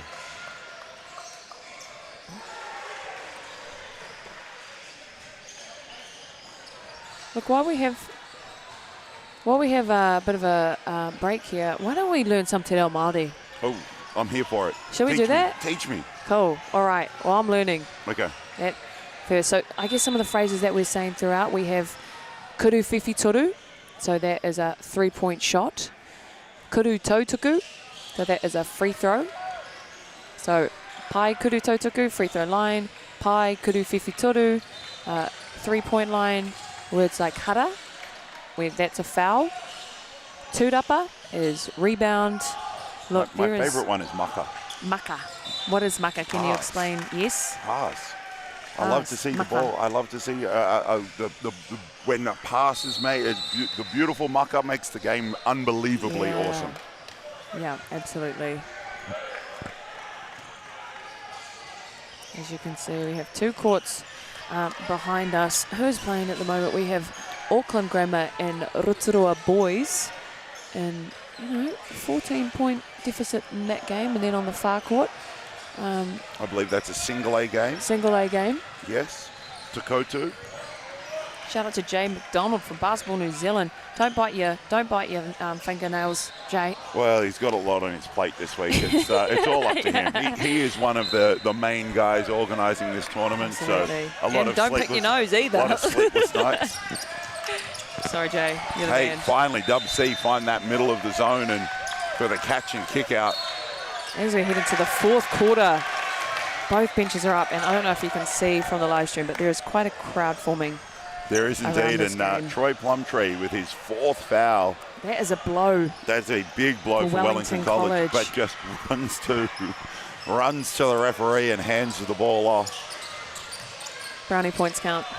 Oh yeah, he's trying to get in the good book so he doesn't pick up that 5th one. Playing smart there, As Rasmussen, but Rasmussen, he probably knows that he's on 4 fouls, so he will probably do anything he can to drive it at Plumtree. Whiua te poro. I'd like to see Coach Grice. Kuru whiwhi toru. I'd like to see Coach Grice bring Nan back into the game. Oh, where te kuru whiwhi toru, a Plumtree. He's locked in. Just as that zone buster, Plumtree hits that 3. But Tyler Nan hitting 4 or 5 threes so far this game could be. I think right there trying to draw the foul, as you mentioned earlier. Great job there from Rasmussen. Jaws the hara. I think that's his 5th foul. Aye, you are right there. That will be 5 personal fouls there for Fred Openhurst. Apologies if I said that incorrectly. Another blow for Wellington College. They're in foul trouble, and this is an opportunity for Westlake to take advantage of. Coach Grice has got a choice to make here. Does he try and go with a little bit of size to match the player that's just fouled out? Or does he go with the shooting of Tyler Nam?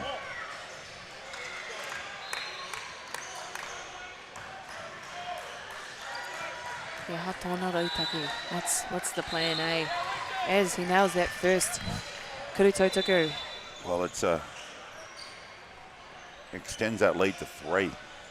And every foul and every basket right now is very, very huge in the context of the game. Just under 9 to play.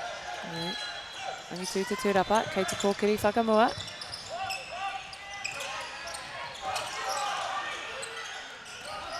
Once again, that 3-2 zone, you're right, the gap in the middle of the zone and in the corners. Yes.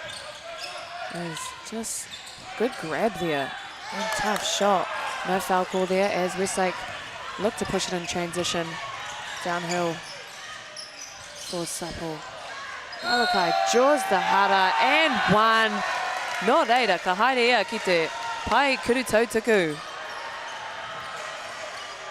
Fantastic job there from Malakai, as you can see. Supple on the drive. He's there to clean up the crumbs. And that's his 4th foul. More foul trouble for Wellington College. And we spoke about this in the first quarter. Westlake boys were able to get to the foul line so often because of the foul trouble. And now it's just all adding up, and you've got someone already fouled out, someone else, two other guys on 4 fouls. And if Westlake continue to push the issue and try and get into the paint and attack the rim like they have been, that's going to be big as we come to the end of the game, as Joyner secures that rebound. Makes a smart decision to slow it down there. Aye, good patience there. Wentworth just loses the handle, unfortunately. That will be a foul. Unfortunate foul there. It was more of a stumble foul as we see the replay. Got tripped over and sort of just fell into each other. Only his first though. I've been really impressed with Wentworth. He works really hard for his team, and he's been a pivotal role. As you see, Westlake in that 3-2 zone yet again. Kind of the old school point guard, right? Yeah, Sets things up, knows which way to go on what offense to get someone the ball. Solid defender. Doesn't need to be the highest scorer, as a beautiful dump-off pass off the back of the Papamudi. 3 points in it now, Miles. And I don't think this game is, I don't think this is going to be a blowout here in this quarter. I think it's going to be a very tight game. Absolutely. As we see Wellington come away with it. Kei te kōkiri whakamua. Ooh, kua hāmenetia Rasmussen. As you can just see on Talked about the mucker before. Right. Lovely little mucker from Troy Plumtree. Little drop off. Yep, beautiful mucker.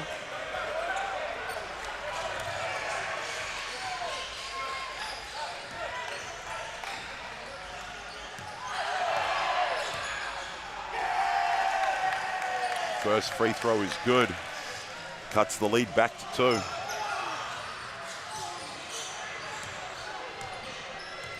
Whitu miniti toina ki te mutunga o tēnei kimu. Pai te mea tuaroa. 1 point lead.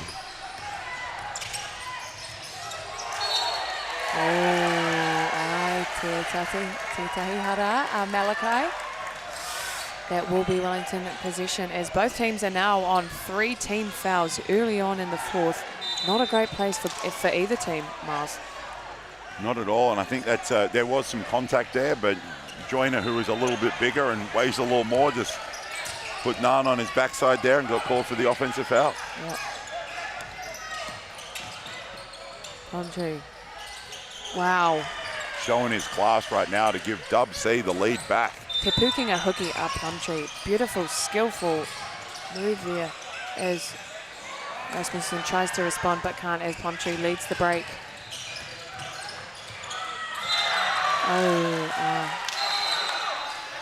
That looks like that was a great block there from Wilson. That will be a travel call. Yes, it was one of those ones where it was a great block, and then just after the block there was a whistle, but unfortunately the whistle wasn't on our court.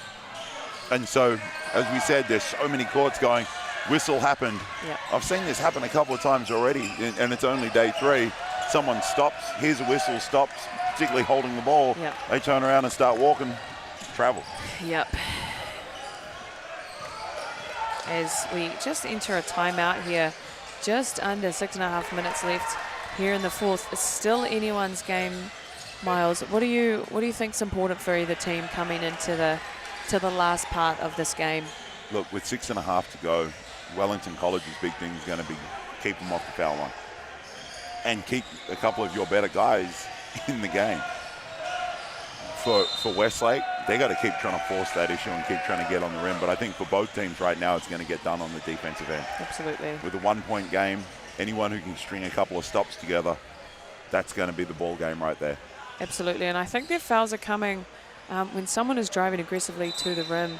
They're just fouling that last minute, but they are playing above the rim, so that does make it very difficult to defend someone who is playing in the air, as you can see on the screen. The brains trust. Dave Bublitz, Mike Pitchett, both coaching at a very high level.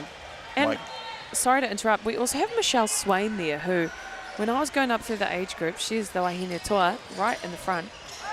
She was an awesome coach. Her daughter, Shanice Swain, she was a bit of a hooper there she herself. Is. We get to see Michelle a little bit better. Shout out Michelle. Her brother was a former Jet teammate of mine, yes. Kelvin, who's over in Perth. Probably not up yet, although with the kids he might be up, as we see Plumtree fire away from 3, short on that one. Oh, beautiful pass and transition to Wilson as he manages to gather. That will be, we're just waiting on what the refs have called that to be. That'll be a goaltend. I think they came off the glass. Plumtree got that off the glass. Just get a replay of that. But you're right. Beautiful bounce pass and transition as he does a good job gathering it. Yep. And yes, that Correct will call. be a goaltend, so that will count for 2 for Westlake. And perfectly timed too, giving them back the lead is in this seesaw battle here as we close out the fourth quarter. Only two tūrapa Plumtree. Now, you were a high IQ point guard. You're just a high IQ human right now. Are you running something to try and get Plumtree in the action, knowing he's in foul trouble and doesn't want to foul? Or are you just playing the game naturally? Look, I'm all for like playing the game naturally, but naturally it's just going to his hand. Naturally, he's stepping to the plate and he's trying to lead his team to this win. If you're Westlake, are you trying to go attack him in an on-ball? Absolutely. Use him as the screener, something like that? I'm calling for a ball screen with, if he's involved in that massive block as Wilson gets up. The bunnies of the guy. But yes, if I'm Westlake, I'm probably trying to attack Plumtree. He is international caliber player, massive part of this Wellington College team, and so much of basketball is playing to what's happening, and right now he's in 4 personal fouls, so I would be trying to attack him, but he's a smart player, so I'm sure he will do his best to stay on the court this whole and I agree, game. he is very smart and he will do his best, but he's also smart enough to know that he can't foul. As we see a long 3 there. Yeah, almost nailed there. From Tyler Nunn, who's nailed a few of those. Oh, te kau hea kone toina.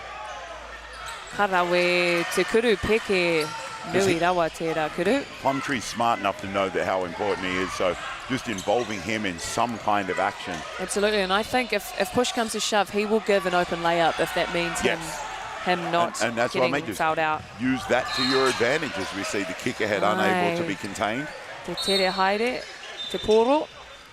Just a bit too fast there as Westlake will have possession. The happy smiles on your face after your water bottle's been returned. A shout out Liam for delivering me my Frank Green drink bottle.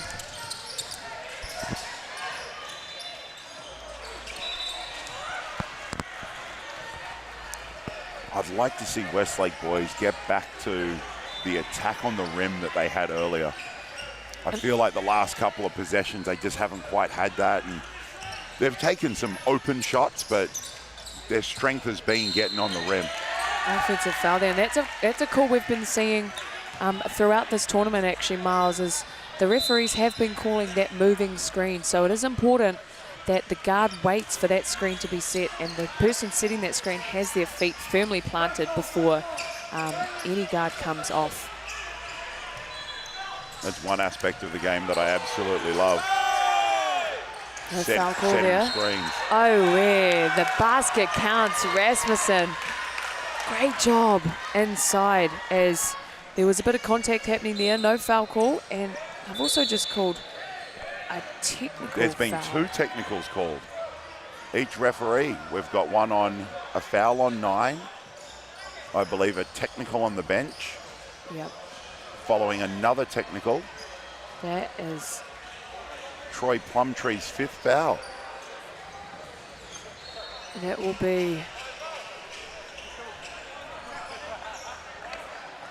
not a good place for Wellington College right now, as Troy Plumtree is now out of the game. So Plumtree's out. Plumtree got a technical. So we've got a bench technical. A bench technical. So there was a foul on Wellington 9. Yes. As Westlake were looking to score, and then there are 2 technicals called. One on the bench, I believe Coach Grice was offering his opinion, and then one on Plumtree as well. As he is out for the rest of the game as Plumtree. Tough blow there for Wellington College, but an opportunity here for Westlake. So we've had the first technical. Now we should have the bench technical. Will be 2, I believe, free throws. Oh, maybe just 1 on the bench technical, and now we've got the free throws from the shooting foul. And that's a huge swing. Massive swing. Just over 4 minutes left here in the 4th quarter.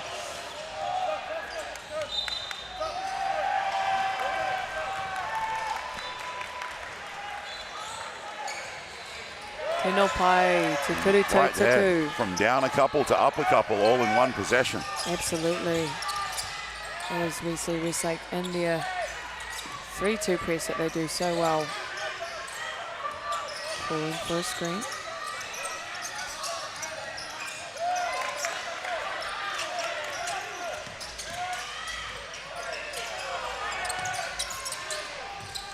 Shot clock running down the free throw line jumper. Peke, te hara anō, no reira ka haere ia ki te pai kuru tautuku.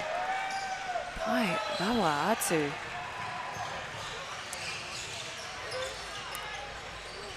But as we mentioned earlier, this is where the gap in that zone is, in that 3-2 zone. The gaps are in the corners and in that foul line, and Wellington College exploiting that one quite well. Absolutely. Oh, great chase down. It's that energy and effort from number 3, Liam Gold, that... I believe Troy Plumtree's trying to sub back into the game. I thought that was his 5th foul earlier. Okay. Looks like Troy Plumtree was on 4. But the technical would have pushed him into the fifth foul. So there was 2 technicals, 1 on the bench, 1 on Troy. I believe that was his 5th. The referees here just trying to clear that up at the moment. Just having some discussions as the referee with the bench, just clarifying what's happened here. We were under the assumption that Troy Plumtree did have 5 personal fouls, but under the impression that it was potentially 4. So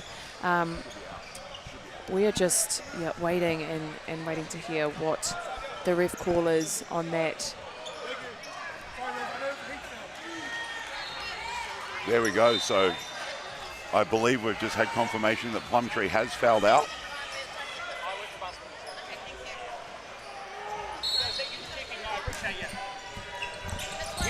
He's live. Yes, that has been clarified. Plumtree is out for the rest of the game.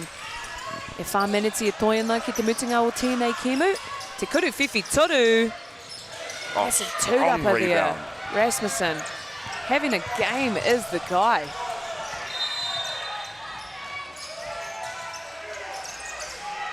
Oh, beautiful pass. Oh, just misses that. Get me there.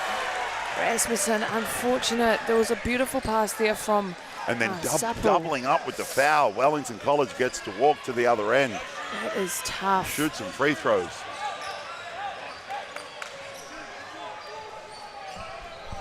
He's trying to get a better view.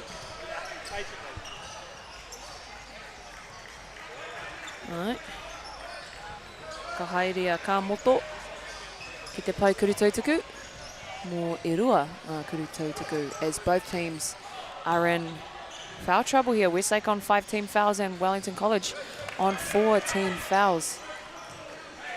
And this game is a big one because if Wellington College can hold on, the other game has just wrapped up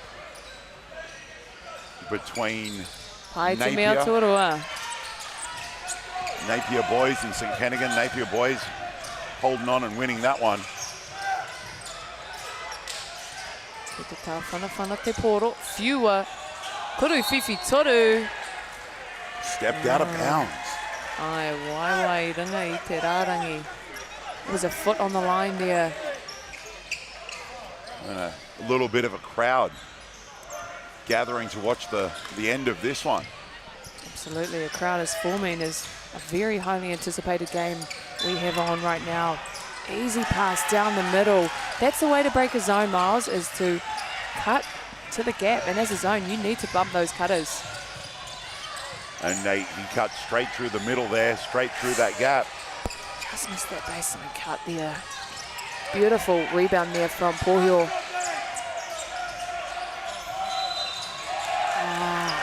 Unfortunate That's the travel correct call. He caught the ball and then jumped and split his feet. It's something that a lot of players get away with now. I believe that's the correct call, but that little catch and your feet are on the ground and then the gather step. I know it's one of the things that as I was playing, my coach was a big catch. And when the ball's coming to you, try and get your feet in the air. So when you land, So I prefer a pivot foot ready and then you're catch. a permanent pivot? Yeah. There we go. Yeah. Either way can work. Is downhill ball screen. Beautiful dump off inside for the beautiful putback there. Mama Noiho. Well, Plumtree fouling out might have been the best thing for these guys. Yeah. Is that three-quarter court pressure from Wellington College forced Westlake into a turnover, and furthermore forcing Coach Carl Neuer of Westlake to call a timeout. And as we talked about earlier in the game, Miles, Westlake need this win. They are 1 and 2 of the tournament, and I don't think that the wins and losses they've had do reflect exactly how good and how strong this Westlake boys team is. As we are just over. They weren't here last year, so to get back to this tournament is huge. And I know they've got some pretty young guys in their group, which is great. But you're right, a loss to St. Kent's by 5 and a loss to Napier boys by 8 in the end. Those two teams are very, very good, and so they really need to get this one to try and make sure they can make that second, third crossover. Absolutely. Napier boys clearly ahead right now as the undefeated team after finishing their game in this pool. Like you mentioned, the pool of death. As you can see, we have the Napier boys just sitting on the baseline. We talked about Scout. They'll be looking at this game and who are they going to match up against? How do they need to play? How do they need to defend? Well, the Napier boys crew actually played Wellington College in the regional final here in the Zone 3 regionals and won that.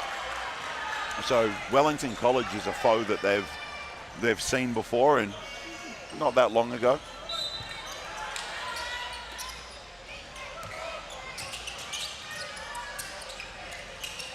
And again, right down the middle. The cut game of Wellington College is very good at the moment. Whiua te poro. Deep shot there. A little bit rushed on that one. Well, the shot clock was running down. So good awareness then. Yeah. I didn't have good awareness. Oh, unlucky finish. As that will be a foul and 2 shots for Wellington College on the other end. What a great time to be getting fouls. And this will be an interesting one as Rasmussen fouls out of the game. He's been their guy. That's a blow. This morning. So it'll be a very, very interesting one. How much has coach represented this situation in practice? Have you played games of, hey, it's 2 minutes on the clock, you're up 5, you're down 5, you know, those situational things in practice, which as a coach, I love throwing into my practice to keep guys on their toes. And I know it's something that you've probably seen over the years. Yeah, and in college, we always had about 10, 15 minutes at the end of trainings where we would have these situations like right now, where it's game time, and you have different situations. How do you respond? How do you play? Is time your friend, or do you need to play quick? And for Wellington, time is their friend. They will bring the ball up slowly up the court, 6 minutes up with just over a minute and a half left here in the game. As we see a beautiful Euro step to a floater. Neville pulls that two-dupper in. And Westlake will be looking for a relatively quick score, but Kwariro Iaia te poro. Oh, yeah. Just that great run by Wellington College. They went to sub Troy Plumtree back into the game, and he'd fouled out, but it didn't matter.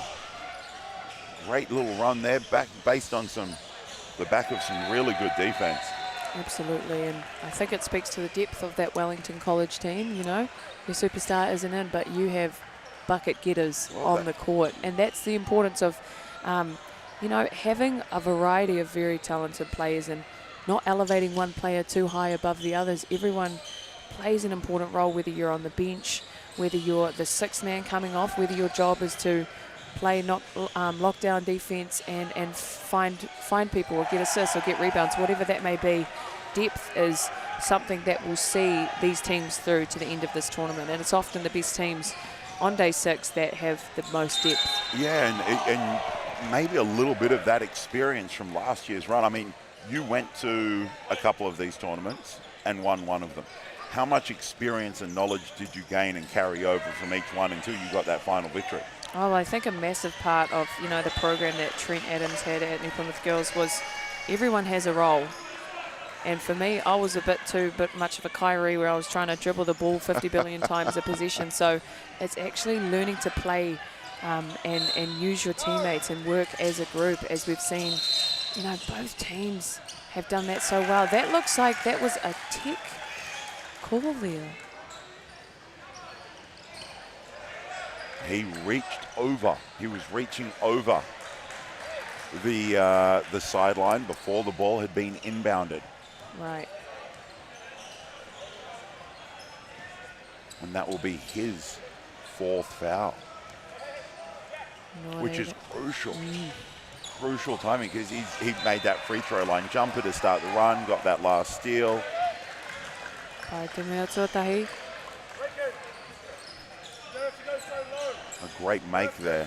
And I guess a very unique position we're in. Both teams are in foul trouble. We have a minute 20 left. Any foul from now on will be free throws for any side. So it could be much longer than a minute 20 that we see this game play out. There's a big steal there. Oh, foul call. Unlucky. And Westlake on that last possession, obviously trying to execute a play that coach had drawn up, but unfortunately the pass wasn't quite there. They threw it anyway. Wellington College took it away and now get to shoot 2 with the clock stopped. 1:12 on the clock, 8-point lead.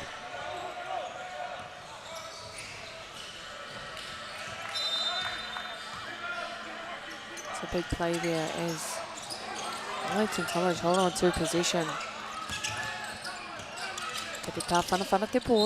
Oh, unlucky.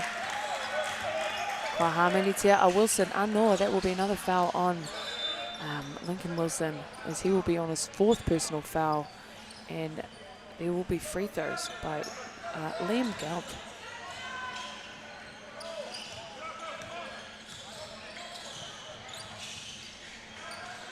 Kauri he angi tū te mea tuatahi, engari. Ko tahi anō.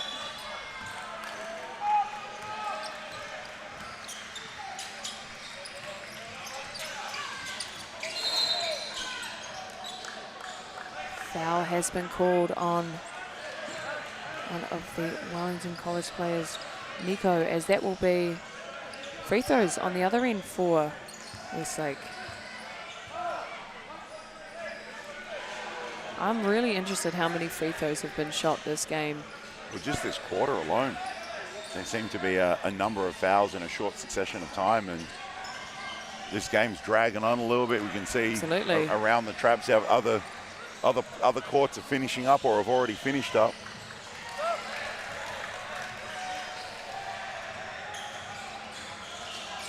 As Westlake manages to knock that one down. Eating to the lead as can't control that rebound. Wellington College off and running again. Whiua ki te kōna. And they don't quite need to foul yet, if they can come up with a stop. And it doesn't need to be a three, but they do need a quick score. Off yellow, that will remain in Westlake possession.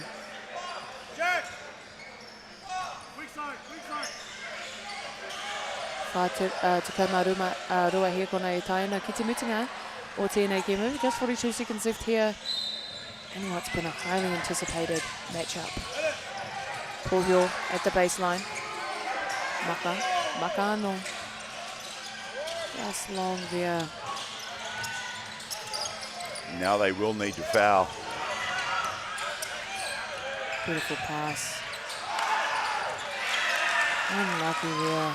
Wilson got up, but wasn't able to stop that from being scored for the Kuru Whiwhi Toru. Pohio, as Westlake will keep that possession up. 6 points in it. Quick foul. They did need to foul quickly there. 16 seconds left. 6 points in it. 2-possession ball game with a chance to make it a 3-possession ball game at the free throw line. You'd have to say Westlake kind of let this one slip with the 20-point lead that they had. Yep, and it is heartbreaking because you know how much effort these boys would have put in this year, and for the coaches as well, how much time and effort they would have put in.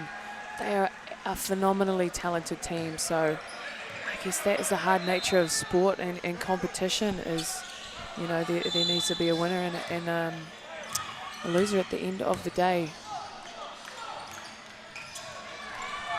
3-possession ball game, 15 seconds on the clock. As Pohio, good awareness, just can't get that shot off as Wellington College will come away with the win here on court 3. Miles, what a game. And the experience of the defending champs is able to rein that in. A couple of people foul out and they just keep on rolling. Keep on rolling. Engari, e hoa mā kua tai tātou ki te mutunga o tēnei kēmu. Nō reira e miti ana ki a koutou. And thank you all for joining. Congratulations to Wellington College as they will finish the top of the pool, finishing that game 104, and Westlake boys 95. Congratulations to them. Unfortunate loss this morning, but they have been a stellar of a team, and we wish them nothing but the best for the rest of the game. And tune in, guys, next, because we have New Plymouth Girls High School and Tauranga Girls College, I believe. I know, another great matchup. Nō reira, kia mautonu mai. At Apollo Projects, we create better outcomes because we never make any assumptions. Like this sports facility. The client sent out their brief. And when it came to the 4 submissions, we impressed the client with a proposal that went over and above. Because we'd done things differently. We'd pulled together a team of experts, looked around the world for inspiration, and exceeded the client brief. We even brought it in on budget by reducing fees and prioritizing function over form. At Apollo, we're more innovative, create specialist project teams, deliver on our promises, and build to the budget. Apollo Projects. No assumptions, better outcomes. Kia ora whānau, Easy Batch here from the Tall Blacks. Can you guess where we're at today? Still don't know? Here's a little hint. Look, if you don't know now, I don't know what to tell you. Sick Neighbour Hoops is back at it again with the Hoops and Parks Bluff Edition. Come get you some oysters and shoot some hoops.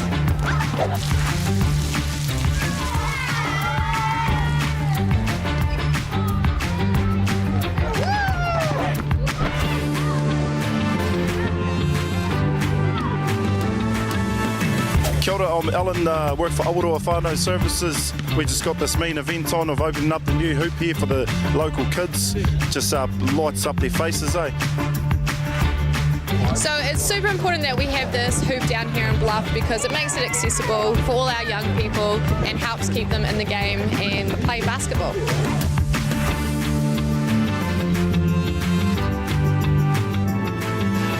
As you can see, we've got a wonderful hoop behind us. How do you think this is going to positively affect the community having this new hoop here? Probably for like people who just want to play basketball and like skate around or something like that. More people come down, get out of the house, and yeah. Wonderful. And there you have it. Coming in live from Bluff. This hoop means a lot to the Bluff community. Being a smaller drive away from where they usually have to travel to play, it means that all the local people can come up and put up some shots.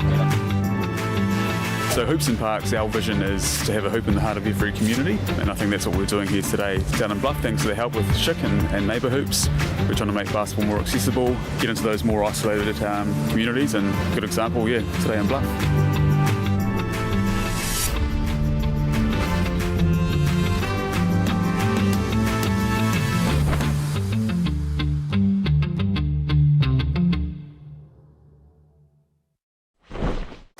Sport is about more than just a game. It's about going from teammates to best mates. It's the high fives and helping hands. That's why Caltex is proud to help fuel school sports. Okay. Yes. Okay. Yeah. This isn't about long-distance calling, technology, or living overseas. Do I have one more bid? Thank you. We're going to go once. We're going twice. And we are sold to the Kiwi phone bidder from Manchester. It's about Bailey's finding buyers that others can't.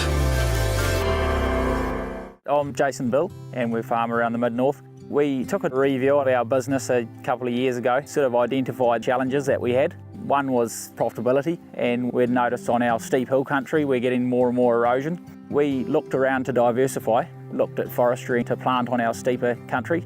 For us, it really addressed those concerns. By doing the forest farm model, we feel like we're getting the best of both worlds. And I'm really excited, and I really do believe in this model. I think it's the way of the future.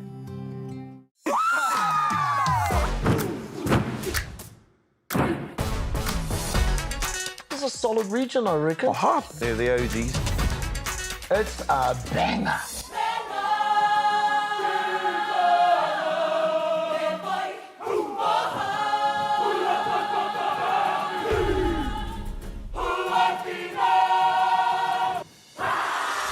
Make Māori Plus your mate.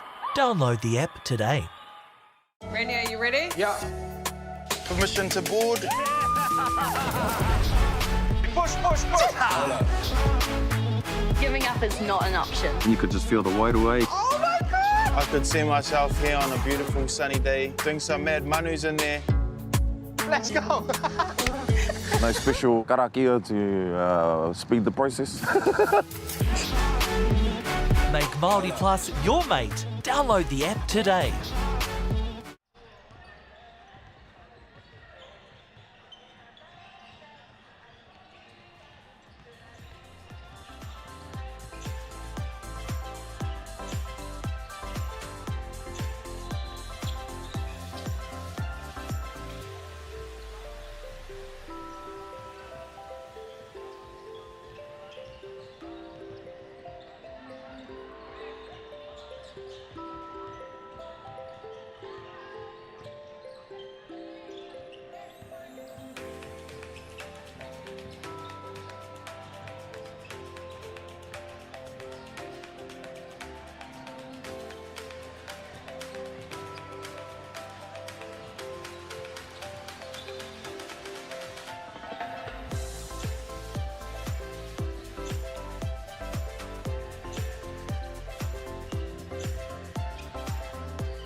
opportunity that we can't pass on.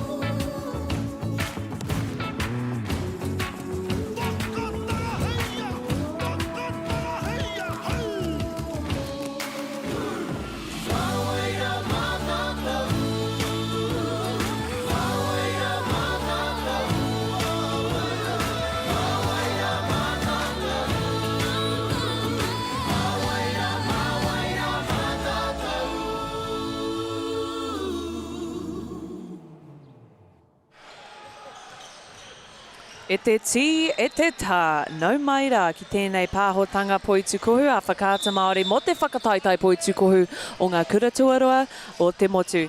Kei konei tātou, ke te whare kore tinana a Central Energy Trust Arena, te wainga nui o te pāpaioia, nō reira me mihi ka tika ki ngā mana whenua o tēnei rohe, ngā iwi o konei, ko Keila Manuirangi tōku ingoa, ko au tētahi au taua, mō te rānei, nōku te Mārie ki te koruro kia koutou I te rānei.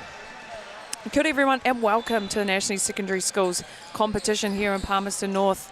We have a good matchup today everyone. We have Tauranga Girls College, and as we'll just go through the team list right now, Aaliyah Barton, Harper Levau, Areta Kahura, Michaela Hema, Kaya Kireama, Jayla Teki, Ruby Jones, Riley McLennan, sorry if I said that wrong. We have Pallas Hokianga, Eden Tapsel, Maya Kahura, Kareitiana Pātea, and coach we have Gianna Cooley. Oh, look, sorry, we've been cut off. We're going to the next one very quickly, which is my form.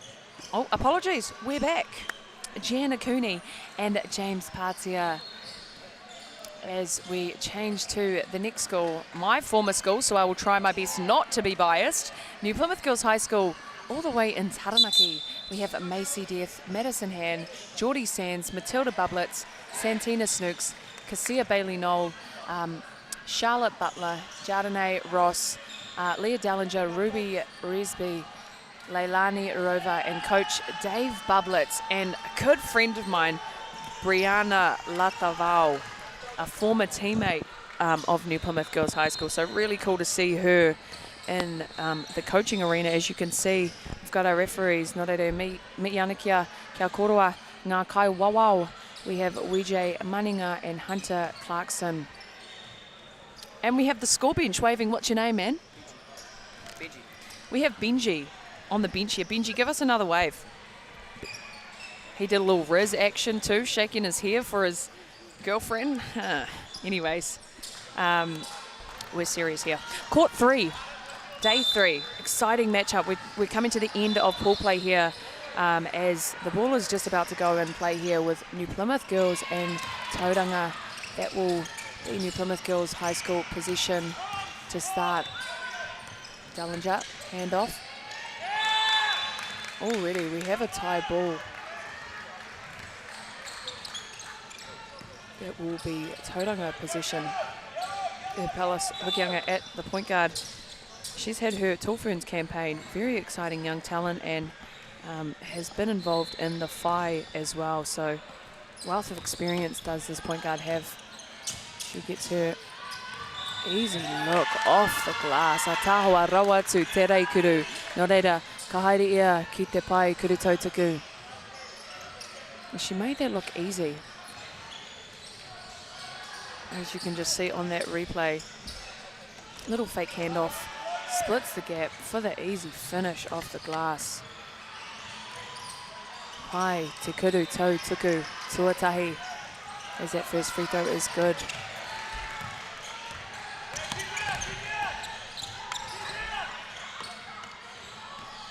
Ross to the corner, just lost the handle with the Dallinger.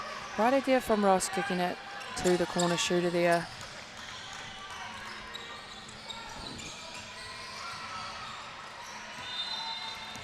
Te kōkiri whakamua. Pai te maka.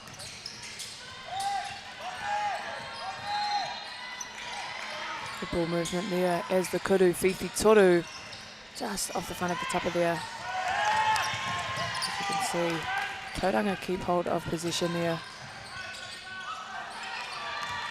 Nui te tūrapa by Dallinger. Yet again, Tauranga. Beautiful off pass there to Hokianga. Good look there from Barton. Oh, sorry, that was Riley. Oh, te tahi hara, koira te mea tuatahi. First foul there for Hokianga. As Kasia will inbound it. Daughter of legendary Aaron Bailey Noel, as some may call him, auntie, Taranaki mountaineer for more than 20 years, who was also just playing at Tertiary Nationals for Waikato University. Shout out auntie. He's also building a 3-on-3 court at his house. So look auntie, I will be hoping to use that court very shortly. As we can see, Kasia getting a shot up there. Knew the shot clock, wasn't able to get a clean look there, but that will be Kohamanitia Ross. Will be a foul on Jardine Ross. Harwood a girl. Love to see it. That's your hood? That is my hood. That's your hood. It's a good hood to be from. Yeah. Cool to see the young talent coming through. Your former school, what's your prediction for this one? Your former school here going up against what is a pretty good looking and efficient Tauranga Girls College. Yeah, hey, look, you've always got to root for your home team, but I've seen some of these Tauranga girls playing for, being involved in the Fly, and look, they've had a really good start to this tournament. They've gone 3 undefeated, so this is a very strong Tauranga girls team we have here, coached by Coach Cooney, doing a wonderful job. But yes, I'm biased, of course. You can be biased. That's bias. At least I'll exists. acknowledge it, Yeah. But we'll commentate neutral. Yeah, I'm cool with that too. I mean, bias is real. Yeah. LeBron James' son is now playing for the Lakers, right? Oh, right you are. As that beautiful reikuru off the Papamuri for Kasia. This Tauranga girls team being led by Palace Hokianga. Already representing New Zealand at the Under-17 World Cup and as a tall firm. Yeah, which is massive. Yeah. Oh, Ross in the corner for the kuru whiwhi toru. But only getting better and better. 25 points against Rangiora High School. 35 points against Mags. And 37 against Nayland.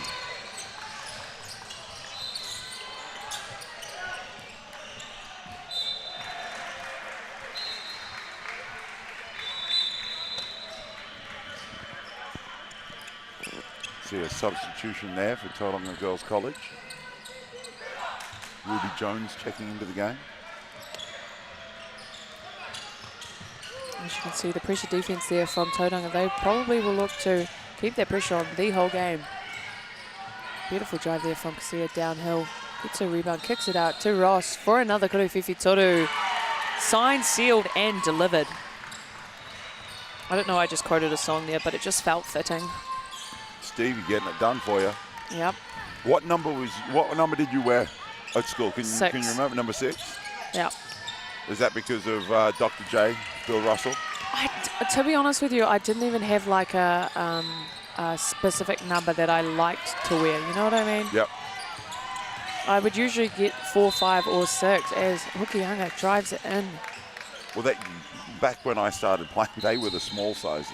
Yeah, so if you're the point guard, you're typically getting 4, 5, or 6. So the numbers I just stuck with that. You could only have 4 through 15. Right. When I started playing, that was all that FIBA allowed, and yes, 4 was the smallest, and 15, and then 15 was the postman. So my jersey was always number 14 or 15 when I started playing. When you get to a level high enough that you get to pick a number, I was like, ooh. The creative freedom. This is fancy. And people started doing 00, 000. I'm like, 007, that's just too much now. I do, I'm going to give a shout out to Oscar Oswald, who was a junior tall black. I don't know if you remember Oscar, but Oscar Oswald played in 00. True. His initials, sort of.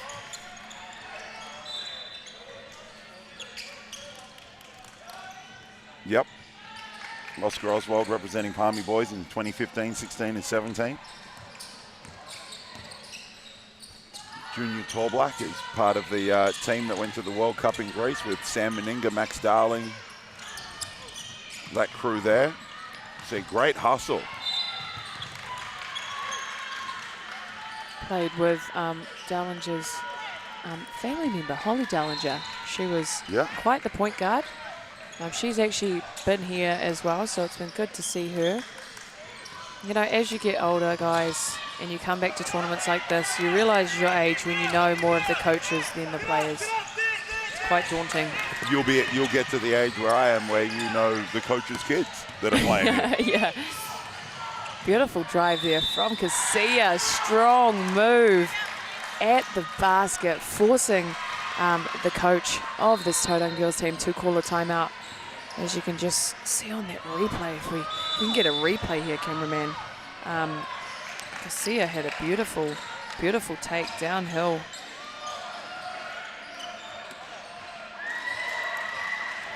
Strong take there from Casilla. I played with her in the Tupu League actually earlier in this year. She represented the Taranaki women, and she's a bucket.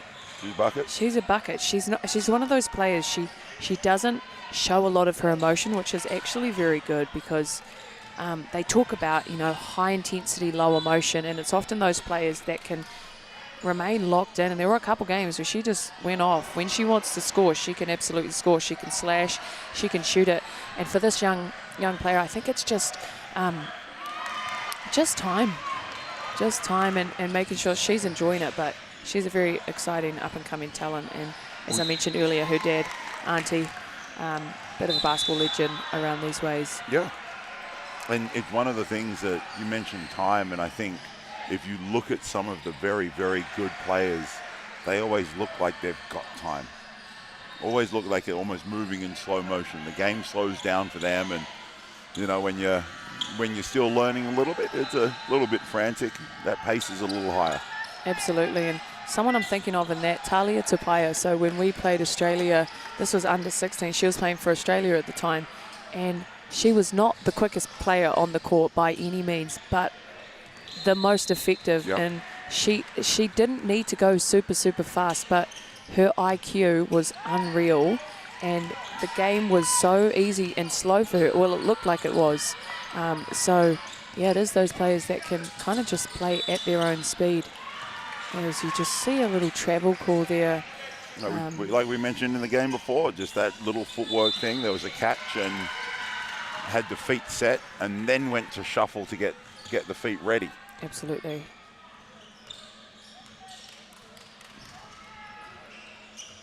As a coach, you always like to say. There's Auntie rocking the New York cap. Nah, that's my dude there, Auntie.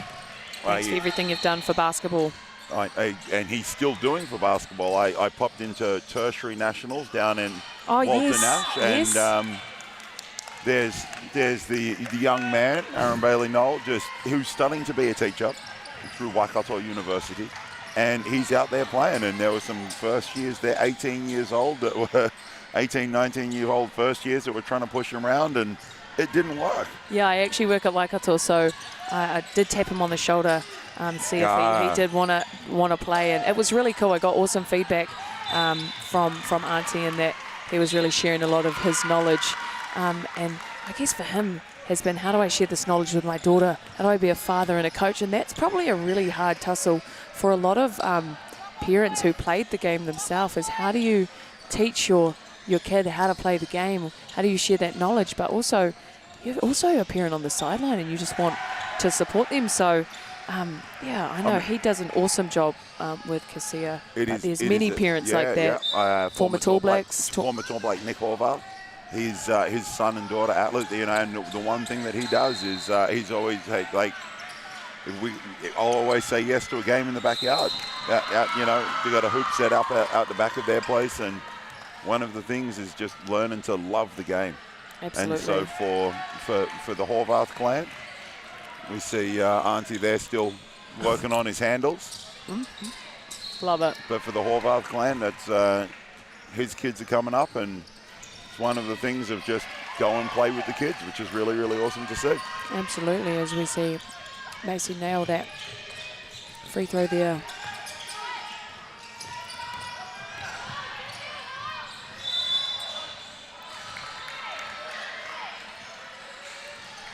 Tētahi hara.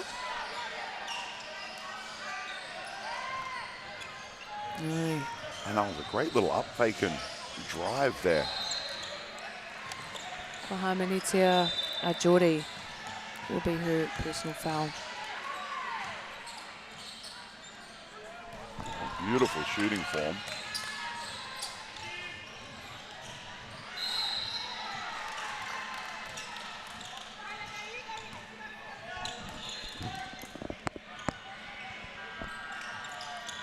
Pai te mea tuarua.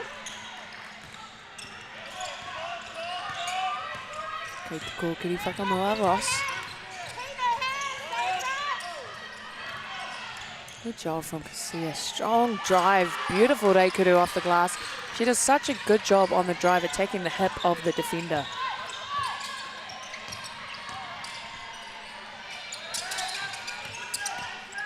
Oh, hesitation from Hokianga. She will draw that hara and kaharia ki te pai kurutautaku.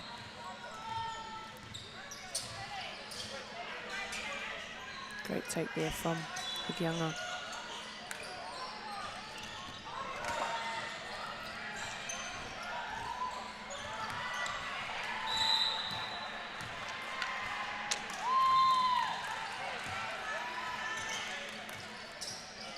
Ahuaroa tērā kurutautaku.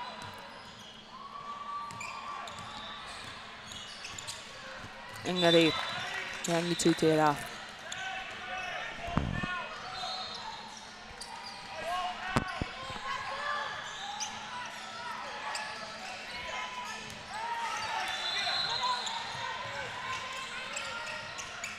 As we can see that three-quarter court, full-court man pressure there from Tauranga. The whistle has been blown. It will be a foul.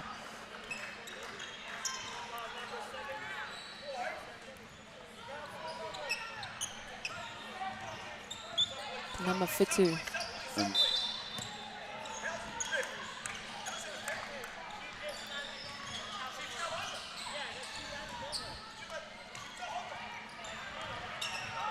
Blitz just having a little corridor with the refs there.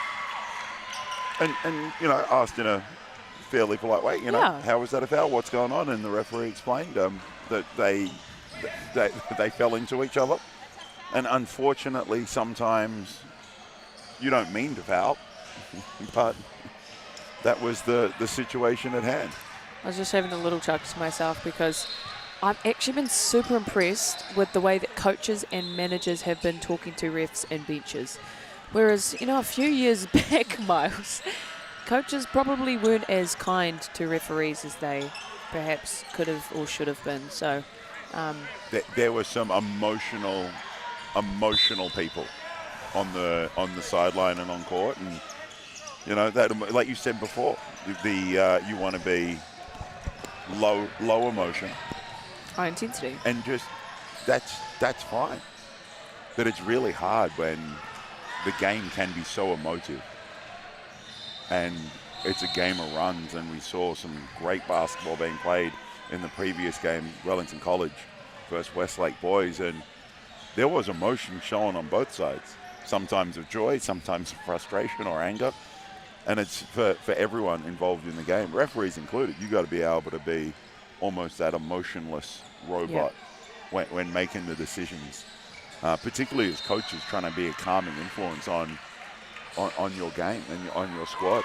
Absolutely. And look, these times we've been quite reactive as a player, as beneficial. You know, if your team's on a good run, you bring in that energy and you're able to help your team build momentum on something they've done well. But on the contrary, you know, if there's a run of just, you know, turnover, a mistake, a missed shot, an air ball, whatever that may be, having someone that is level-headed all the time and doesn't get too phased. And speaking of level-headed, here, Ella Jones, locked in. I believe he has come with what team? Do you know, Miles? I believe he's here just having a look.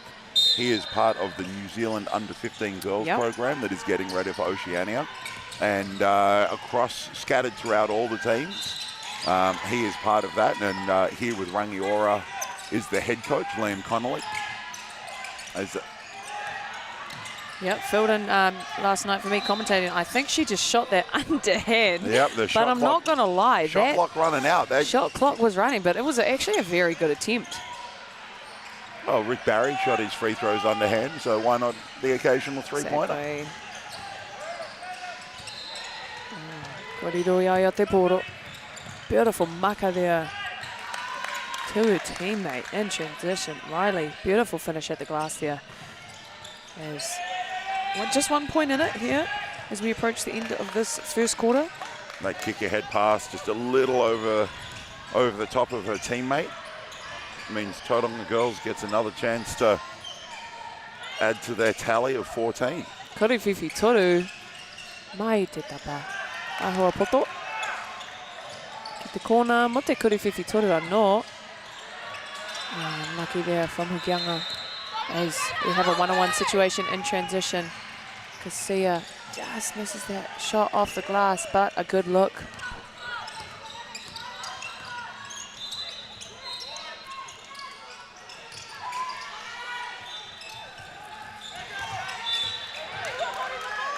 Backcourt call there, as that will stay with me. And I believe that is the correct call, because she jumped from the front court. She hadn't landed. No. She was in the air and she carried the ball back court. Right. Coach Cooney's questioning that one, but I believe that's the right call just in that situation. And it's something that, as a coach, that I always try and do. Just having the snacks, guys. There we go. Do you want some? Protein bites. No, okay. Just try and keep up on all the little tweaks and rules from FIBA on what's going on. As there have been a number of adjustments to the rules over the years. Indeed. Beautiful back cut there.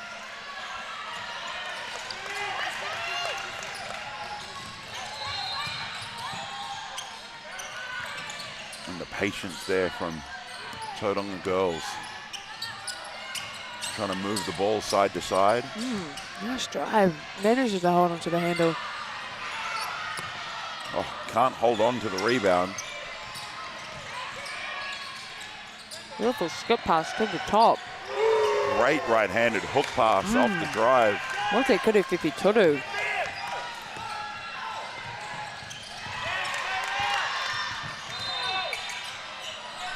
Beautiful steal there as Tauranga take their time. Oh my gosh, that was clean. The killer crossover. As we mentioned earlier, Miles, she was made her Dolphins debut. Has played in the Under-17 World Cup tournament team at secondary schools nationals in 2023, and has just come back from NBA Basketball Without Borders. So Paula Sukianga is a very experienced young player, still in high school, and have had so many basketball experiences around the world. It's impressive. And probably off to another one in the US, and she may have her pick of colleges the way she's been playing. Absolutely. Go through that process you went through in the not too distant past. Yeah. It is quite cool to see the areas of basketball that are improving. Well, I've seen development and often aligned with, particularly in the women's game, where Tauiki teams are, where young players can, have those, that high level of basketball right in their backyard. So for a lot of these rangatahi coming through, they kind of see the path now and there's a really high level professional competition here in Aotearoa, and for some of these players being able to train or be in the squads of some of these professional teams has been a great way to develop the game of basketball across the board. I agree completely, and you can see it in the women's side with the Tauihi and the Rapid League, and the men's side with the Sal's NBL and the Rapid League. just the opportunities that these kids are getting. As we Beautiful say, shot great, there. great jumper there off the bounce. Picky. And so one of the benefits is they get to be in a professional environment. Absolutely. They get to learn how to take care of their bodies, what to eat, how to train, how to work out in the gym. Absolutely. And then they get some of these kids are playing against American imports or Tall Blacks and Tall Ferns, and the Tauihi League right now is going to have 3 international players plus 2 FIBA Asia players, and just the depth of talent across the teams is so good. Absolutely. It's really exciting. I believe the first game starts this Sunday. I believe the first game would be this Friday. Oh, who's playing this Friday? I know the guy who play. Queens are playing on Friday. Who do they play? That's a great question. I am driving down to Porirua to commentate that game. Okay, how good? I should know who the Queens are playing. Tokamano Queens. Hopefully King Capisi's in the house. Hey. He's done a great job working with the Phi.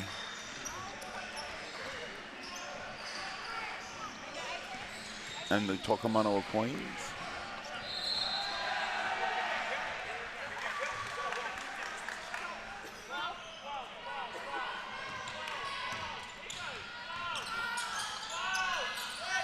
Ko tahi minutes e toina ki te mitunga o tēnei hauwha tuatahi. Kuru whiwhi toru. Ka rawe. Whakamihara te rakudu. This Friday, Queens tip up start the season against the Hoiho. Ooh. Had to look that one up. I couldn't remember off the top of my head. It's all right, Ilha. Very exciting. Nui te tūrapa, kei te kōkiri whakamua.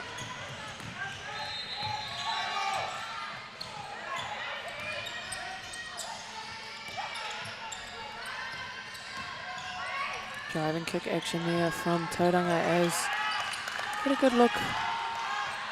Unsuccessful, but doing a good job. Driving into the key, getting 2 feet in the key if possible, and then kicking out to the perimeter. Shell drill basics, eh? Do it well. Is that still? Drive into the key, kick out. Drive into the memory. key, kick out. Shell It drill. is well drilled. Well drilled. Indeed. That will remain in Tauranga Girls College position. And we have just under 16 seconds left here in this first quarter. Downhill, beautiful drive through the gap, unsuccessful as the North Girls will look to get one more shot off to finish this quarter. Ross. As long as they're aware of the clock, a little fumble there is going to leave them short on time. Perhaps they weren't fully aware of the time there. Engari, ko tai tātou ki te mutunga o tēnei hauwha tuatahi. Tauranga 22, New Plymouth 17. 5 points in it. And it's been a pretty exciting first quarter. Has. And Plymouth girls held the lead for a little while. A little bit of a game of runs, as we've mentioned many a time.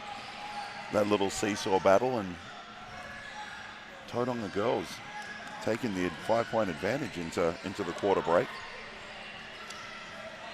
Absolutely.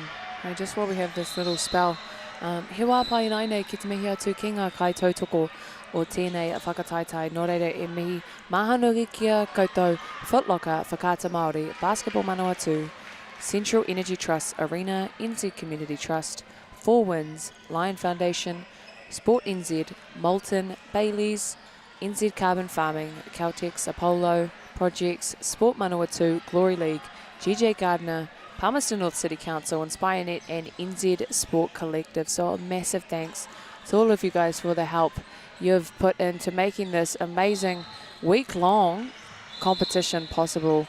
And as you mentioned earlier, Miles, we have, I believe it's 9 courts running for about 6 days. We have single A and double A.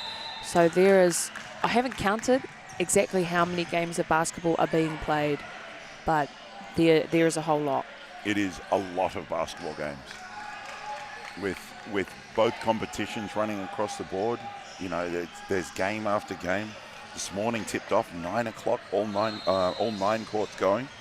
And then by 7:30 tonight, we're going to be into the single A semi-finals as well. Boys semi-final we played there, and here on court 3, we've got a big game coming up at that time. Hibs versus Rotorua boys in that 7:30 round. So all the way through, and unfortunately for basketball, there's some overtimes and things happen. A couple of extra whistles get blown. So there's quite frequently that 7:30 game time just pushed back a little bit far. We had one last night, I believe, that the 7:30 game started at 8 o'clock. They were just running a little half hour behind. I don't know if you've been to a CrossFit comp, Miles, but it's typically the case. I'm sorry, who, what? A CrossFit competition? I'm sorry, the fit part, I don't do. Yeah, don't do that, just the cross part. Once, I don't even try not to do the crossword, you know, so I stopped Or the playing. crossover. No, I'm not allowed to dribble the ball. I get maybe one power dribble in the post, that was it. But yes, with the crossover, speaking of crossovers, that was an incredibly crafty move there from Riley. Really impressed with her. Ako he iti he pounamu. Throwing the ball out behind her back and keep pushing in that. So tell me more about this CrossFit. Oh yes, back to what the point of that was. They always run behind because, you know, when it's sport, when stuff's happening, you're often slowly, there's a ripple effect, and it's slowly by the end of the day, you're a whole hour and a half behind. That's just part of it, isn't it? You've done a couple of these. Look, I've done 2, and that was enough for me. I don't enjoy suffering that much, but I will enjoy watching it. Basketball is just, look, it's the top for me. As we see a nice little double stagger screen there on the weak side. Big Tūrapa brought in there as she converts in that off the glass ever so softly does Maya Kahura. Yes, what a great pass. Beautiful dime there, and awareness from Madison Hand to just back cut at the right time. We love a backdoor cut. Haven't seen heaps of that this tournament though, Miles. Little in and out, behind the back, all the way to the rim to finish. But no, the CrossFit thing has never been my cup of tea. I stopped playing. Once I stopped playing, I stopped doing everything really. I did Different cup of tea. I did my time in the gym and running up and down the court. No, I just try and. How are the knees? My knees thank me for not doing anything anymore. But I used to get injured playing. You know, you sort of tread on someone's foot or catch an elbow or whatever it might be. Now I'm injured. You know, picking up the laundry basket because it's too heavy, or you know, I slept funny and my neck hurts. You know, wrong pillow. I wasn't on my bed last night. Yeah. You know, all the little things. Absolutely, as we see, telling the girls get position there. Comes with gaining more experience. Some would say getting old, but, you know, experience. What is age? As we see, New Plymouth girls. Matilda, daughter of Doublets. Also had the privilege of playing with her in the Taranaki Tupu team. Lovely girl. Hard worker. You're the wisdom there, the experience there to help pass it on to the next generation. Yeah, well, it's kind of embarrassing because I'll go to those tournaments and I'll be like strapping my knees and stuff, and then people are like, oh, she's a hard out. But it's actually like, nah, she's just old. Like, she just, it's not that hard out. She just needs to strap. Great little uphill handoff there. Aue, karawe. Pai te reikuru no reira ka haerea ki te pai kuru tautaku. Mo kotahi noiho.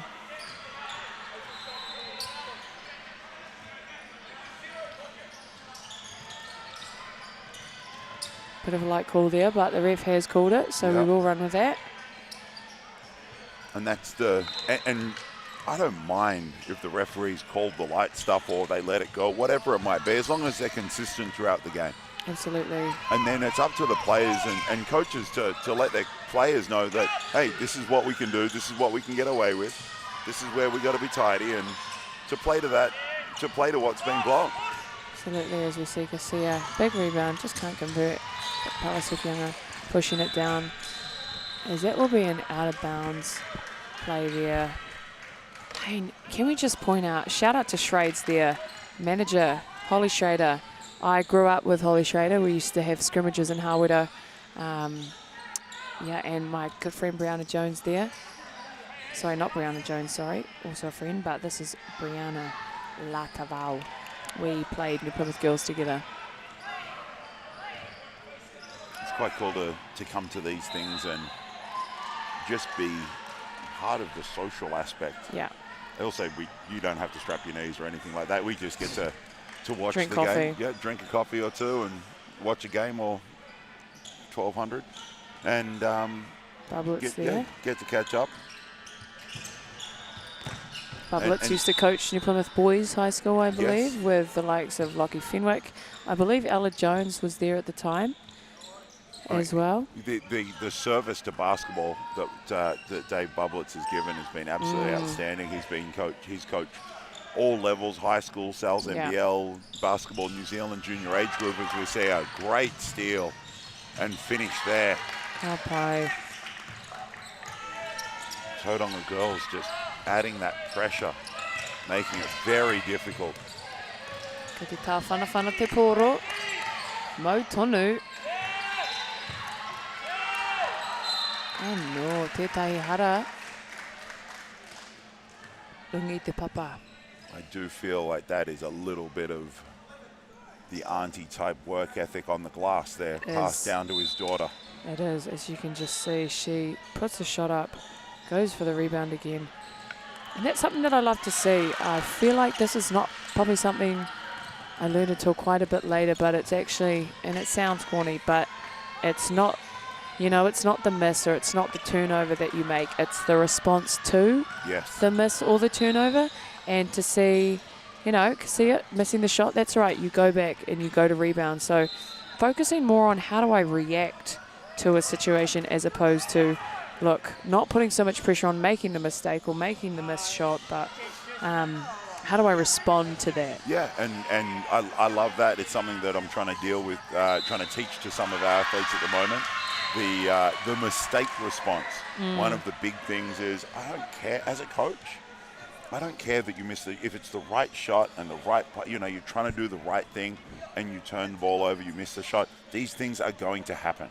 Absolutely. But it's how you respond to that thing. And you're right, we just need, at times, a little bit more encouragement or affirmation that is okay. It's okay to make mistakes. And I think that is led by the coach because, you know, we've both probably had coaches where you make a mistake and you're straight on the bench or the leash is very short where you feel like you don't have freedom to, you know, play through trial and error and, you know, make an error but then make the adjustment. Often the adjustment period is just completely out of the picture. So as a coach, the role that coaches have in having that grace, whether grace is the right word, but just, you know, not putting that pressure on our younger rangatahi to, you know, make the perfect play all the time because we're human, we do make mistakes, but more so focusing on, you know, encouraging them to take the shot or just keep playing through it. And yeah, as a coach, they have a massive role in encouraging that. And just make the right play. Yeah. And that, you know, and what if, like right there, shot, open, took it. Great look there. Great look. You know, and different athletes react differently to whether it's picking up a foul, missing a shot, whatever it might be. Another great basketball decision right there. Toru, Maya, Kahura, Tarawi. And one of my fond memories was coaching, as we see, a backcourt violation there. Was coaching at one of the last under 13 nationals down in Dunedin, and just had a great group of girls that we worked with, and we made mistake after mistake, but they played hard, they played through it, and it was a fantastic experience. Yeah. And it's hopefully something that they can learn early. It's okay to make that mistake. Try not to make the same mistake 12 times. That's all. Yeah. That's always a thing that we don't. I was going to say another triple Don't attempt. keep making the same mistake. No. Make the mistake and then adjust. Make different ones. Yeah. Make a different you've got to mistake. try, and you've got to feel like you have the freedom to try.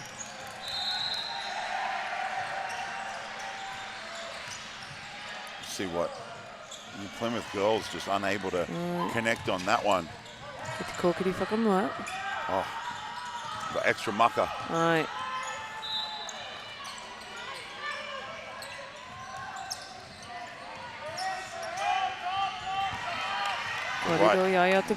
Right intent, just not quite.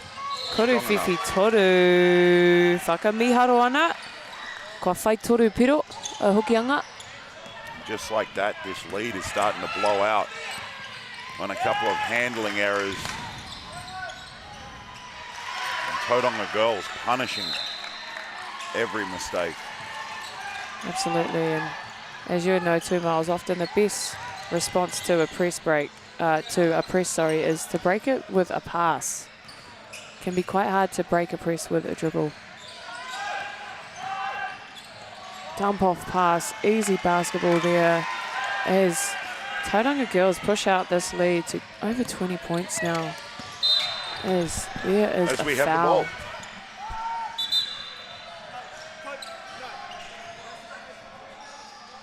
I'll just hold on to the game ball for a second. Good on you. So you can just see on that replay, just a bit of a bump there. Ball comes right to us. I've still got the ball. I wonder if the girls want it back to I play. don't think they know where it is. We've got it. Miles has the ball. Here we go. I feel like I'm part of the game. You are. No, actually, but well, you know, the ball nearly hit me in the nose, so I'll take it. I got the game ball. I'll take my ball and go home. No, I wouldn't. Grab it and run with it. Yep. Wouldn't ruin a game like that. Downhill drive there from Kusia. Karawe, mai te papamuri.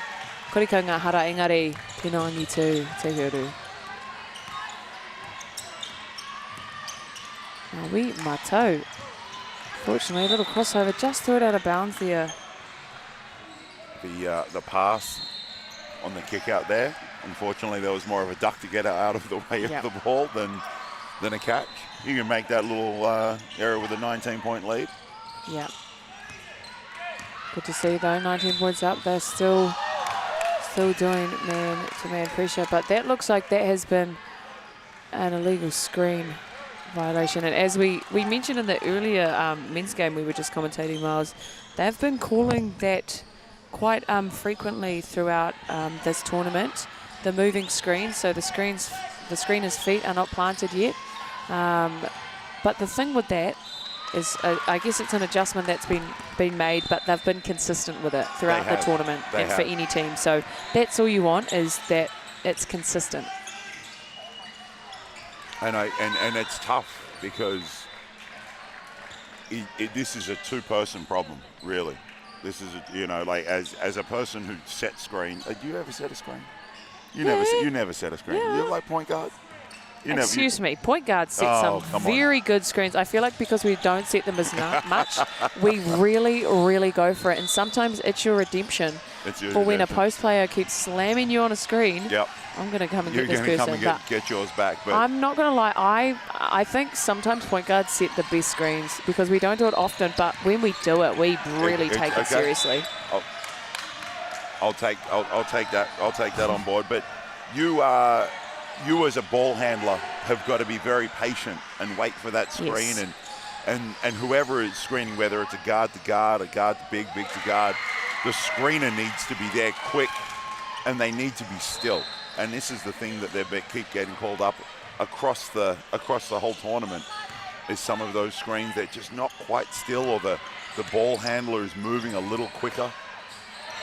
And I think one more part of that is, as the guard, making sure you rub shoulders with the screen, because often if you're not close enough, if your shoulders are not rubbing next to them, they are forced to then slightly adjust or slightly move so they can actually bump your defender. So you admit it's the guard's fault? Look, we take responsibility as guards. Like we will take responsibility where responsibility is due. Yes. I'm just trying to stand up for all the big. No, it's actually very funny because there's always a bit of a side between guards and posts. It's like, this is on you. This is definitely as we see. See her hunting down the shot. Yeah. And she is looking exhausted right now with the effort she's putting in. High level of play over and over again. Hokianga with the handle. Whiu te poro. Te whea rota. I just made that word up for floater. I like that. You mentioned that yesterday, and I think it's a good one. Real linguists might not agree with that one, but yeah, that's right. I'm going to put the pressure on you to come up with Eurostep as well. actually, you keep us running on the mic. I'll do my homework right now. Oh, here we go. I might not be able to pronounce it but with a little practice, I'm sure I'll get there. As we see New Plymouth trying to eat into this 20-point lead. They've done a power of work trying to get feet in the key and kick out, as we see there. They've just got to be able to finish. As that one off, and Tauranga girls control the rebound and try and extend their lead.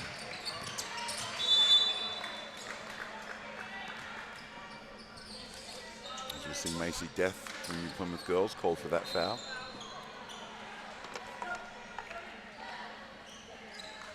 Her third. Hikoi Uropi. There we go. Eurostep. All right. Pronounce that again for me. Hikoi Uropi. Hikoi Uropi. Uropi. There we go. Uropi. Uropi. Uropi. This is a mistake that I'm going to try not to make too often, is the pronunciation mistake.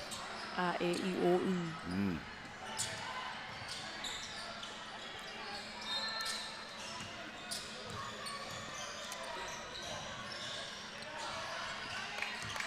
Pai te mea tuatahi. Tētahi atu anō.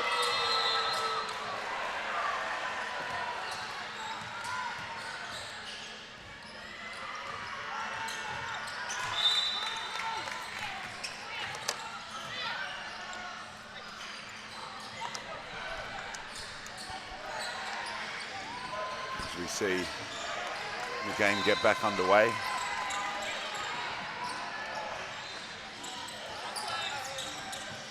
Tauranga girls continues with that pressure up the floor.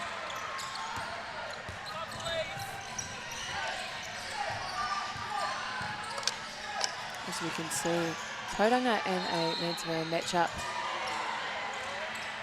Just lost the ball there as Rani brings the ball up the court. Hokianga. Koriroi ai o te koro.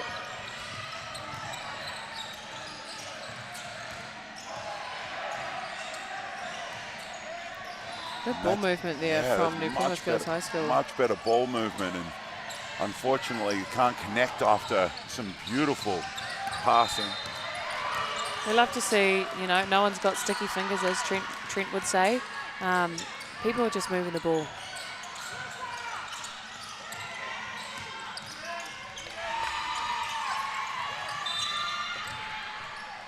Tētahi hara.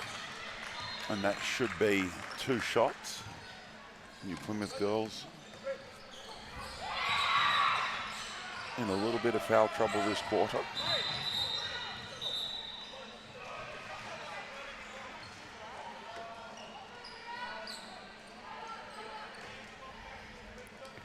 Yeah, can't believe it's already day 3 of this national tournament. I know, it seems like a long time and goes so fast all at the same time. Yeah, absolutely. But no, starting to get to the business end of things as we, reaching the end of pool play.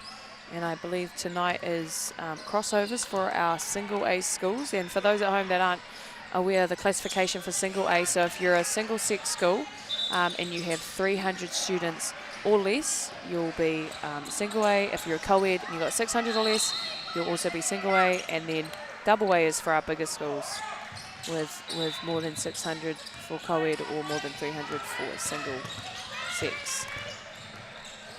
And we do have Hatapolda in the boys for single A. Their roll is less than 100, and it's great to see them here competing, as we see New Plymouth girls knock down a triple. Koru Fifi Toru. Koru Fifi Toru. Toru. There we go. Yep, Toru there you go. Fuki Nice, Toru. Mars. Yeah, I'm getting there. There we go. And Manakura on the double A Yes, side, yes, which is first very year. impressive. First year playing, they are a single A Very school cool. in size. They've got just under 200 on their roll for both boys and girls, yet both boys and girls qualified for the double A, which is very impressive. And I've watched some of their games. I think their girls got a win last night, which was great. Very cool. And I didn't realise Hotopolta had that fewer students. Yeah. That is unreal. And great to see some of these smaller schools competing in the single A. Absolutely. There's Ross.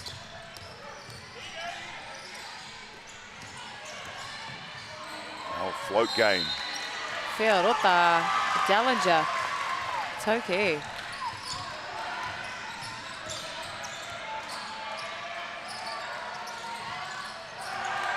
Just a bit of miscommunication there. Yep, it's been as the ball goes out of bounds. been a couple of couple of those on New Plymouth side. So Tauranga turn to make a little bit of a wry pass that went astray. Absolutely. Drive there. Ross. Right idea Ross had as she was trying to draw the defender and pass to her teammate in the corner. Sort of heads off back down court with a little bit of a limp. Never good to see. Right.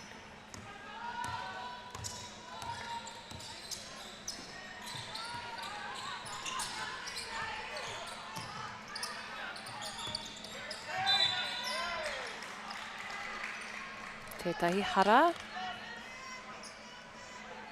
Kua hā menete ao tēnā mā iwa. Ngā motu. That will be a foul on Ross. She's got 4 personal fouls already in this game, and it is still the second quarter. I'm sure Bublitz will be taking her out as we see her out of the game and Ruby coming in. It's one of those things, it's a little bit of a roll of the dice at times for coaches.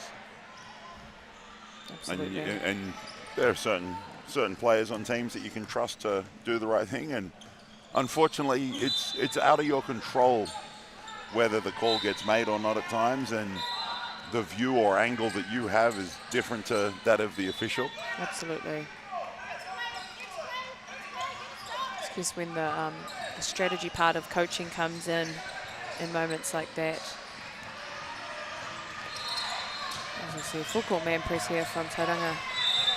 Just too much there for New Plymouth girls, but that looks like, yes, that will be Tauranga girls' position at the side as we have 40 seconds left here in the first half. Two of the New Plymouth girls both went for the same ball and unfortunately knocked each other out of bounds. Yeah. It was a carry call. Hokianga. I don't think I've seen one of those since your final.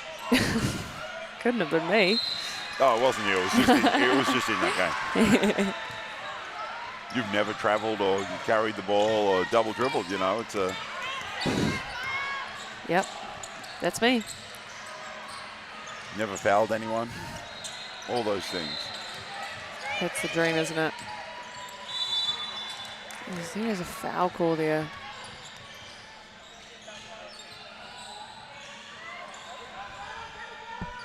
I did like that there. One of the teammates put their hands up.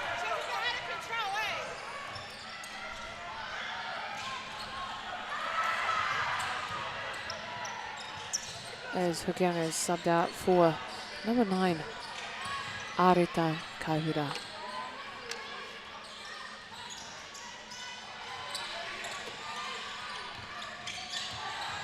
Good screen, pick and roll action. We love to see it. Just lost the handle there, but nice little pick and roll look there. As she managed to steal it back. Does Medicine Hand. I do love the amount of pick and roll that we are seeing more and more in both sides of the game. Mai te Papa Moody off the backboard. Beautiful shot there from Dallinger. But Great just shot. the amount of pick and roll we're seeing and the decision making out of that is very, very good. Absolutely, as you see on that replay, she was Oh, she shot that all the way from Wellington. Right on the cue of halftime. Absolutely. As we head into the half, e hoa ma Tauranga leading 45, New Plymouth 29. We will take a short break, but kia mau tonu mai, don't go far. We will be back very shortly. Funding is a real challenge. We know that a lot of schools face that ongoing, and the reality is if you go to a lower decile school in New Zealand, you are less likely to be able to afford to participate in sport. Obviously, having come through it myself with kids and being one of those kids myself who played sport, I know how much it defined who I was. And now being able to go, I can't fix it all, but we can help and try and give to those people who are going through really tough time. It's a real privilege, but for us, we want to see others getting involved in this. This is not a selfish thing for Apollo. This is about how can we get, whether it's construction or other businesses, to get involved in this. There's a lot of things that kids miss out on, and so to have businesses step up and want to be involved and to help is a game changer for schools. It really is.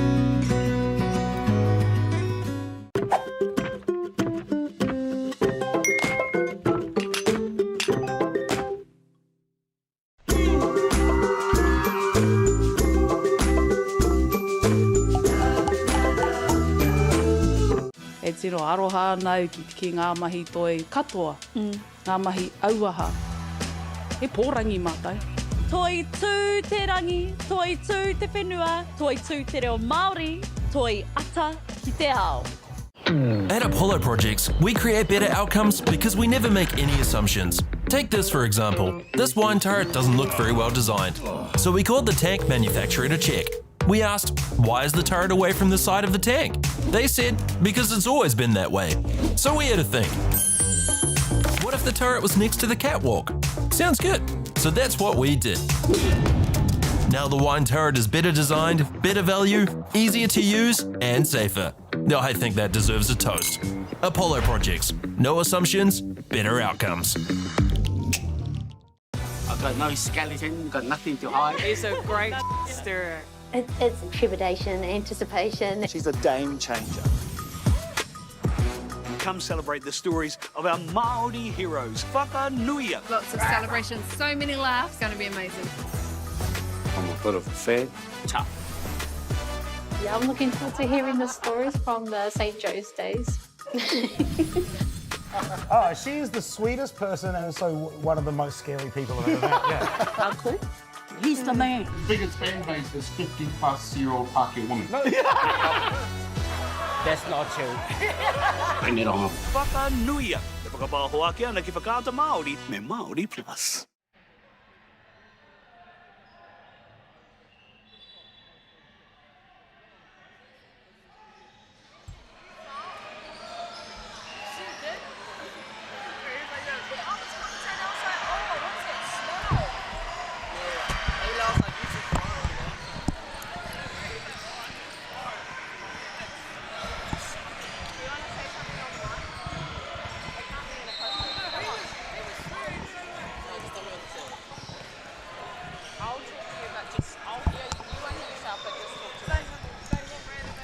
Kia ora tātou, we are here at halftime. Look, I'm joined by Benji. Benji is one of our volunteers here, and if cameraman, if you can all zoom up here on Benji. Benji, where are you from, and why are you doing score bench? Why are you volunteering your time to do score bench for us? It's for a good cause, and I'm from Fielding. Oh, do you still go to school, Benji? Yeah, I do. What year are you in? I'm in year 10. Oh, have you been enjoying it so far? Yeah, it's been good. Benji might have done a little patiroa earlier, but no. Benji, thank you for your time, and thank to your bros sitting next to you. All good, thank you. Appreciate you, Benji. As we will head back to the serious part of this game, guys. Thanks, cameraman, for your work there.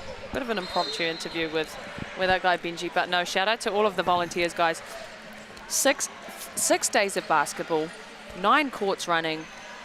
I don't know how many rounds. We probably have 1, 2, 3, 4, 5, 6, 7, 8 rounds of basketball being played. There's a lot of volunteers required. So shout out to all of our bench crew that have been doing the score. It's quite different actually from 10 years ago that I was here, because we have, if you can see, we've got like, it's now done on an iPad which is pretty flash, because back in my day it was like you had a clipboard and paper, but this has got all the stuff on the iPad, so yeah, it's pretty cool to see that. Technology at its best, right? Absolutely, Miles. Did you have a blue Nokia brick phone? Yes. Heck yeah. My mum had like a Silverlicious. Yeah.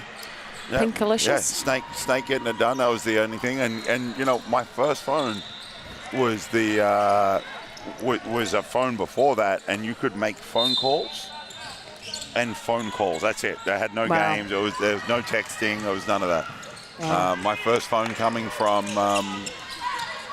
a friend of mine at the gentle old age of, I think I was 22 when I got my first phone. Oh, really?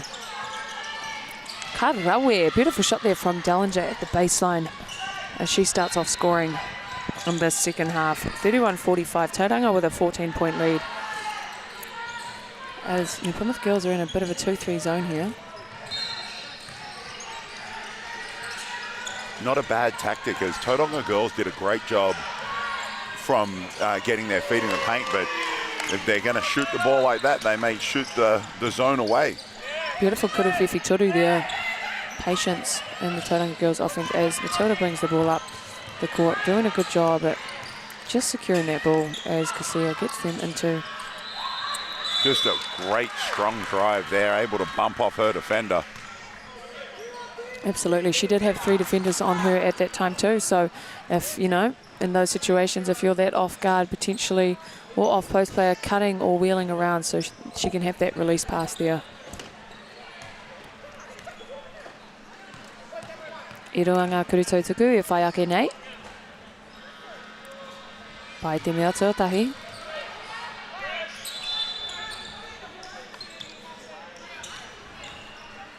Knocks down the first. But I like the change up in defense from New Plymouth girls. Yep, making the adjustments. Now, Miles, do you want to explain? When would you, beautiful shot there off the glass. At what point would you switch from a man to a zone defense as a team? Well, I'm a man-to-man. As a coach, I'm a man-to-man person. I think that's the staple that we need. And the more you watch international basketball, that is the staple everywhere, you know, across the world. I love the change up to a zone and, you know, variations of zones, particularly if we're getting beaten inside off the dribble, or if we know a team is a poor shooting team, as we see a great drive there, you know, to encourage a poor shooting team to shoot more threes. And right now, I think after the first half, Tauranga girls did a great job on the drive, as we see there, and able to get to the rim. Extra pass, good for a great look there. Just a bit long on that one, but a good extra pass from the two of them. Shot clock violation.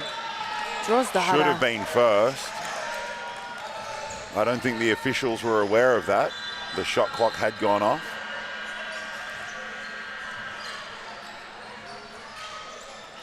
Ko hapa ngā mahi a Dellinger. Nō reira e rea ngā kurutautaku e whai ake nei.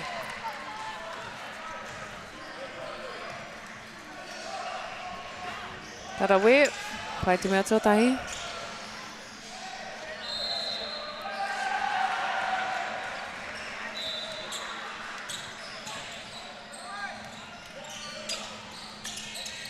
Pai te mea tuarua.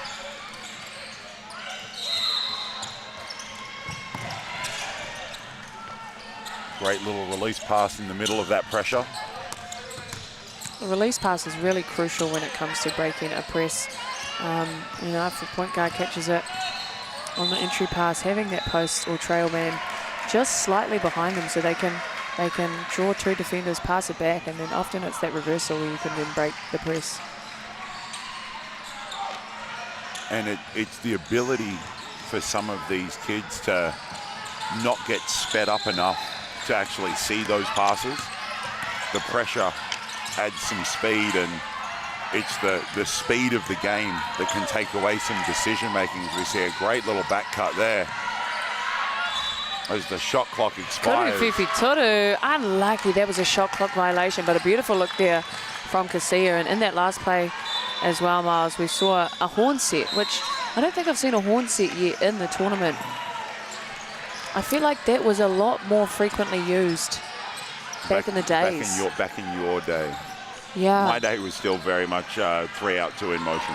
Right. We've seen some like Spurs motion. Yep. From the New Plymouth team, as well as little horns action. As we see a beautiful Reikiru over the rim.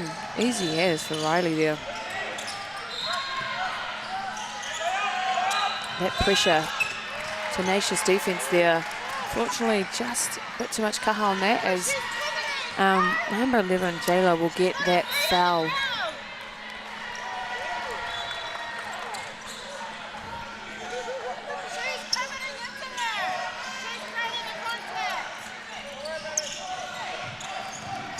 New Plymouth gets the ball in to probably their preferred ball handler right now.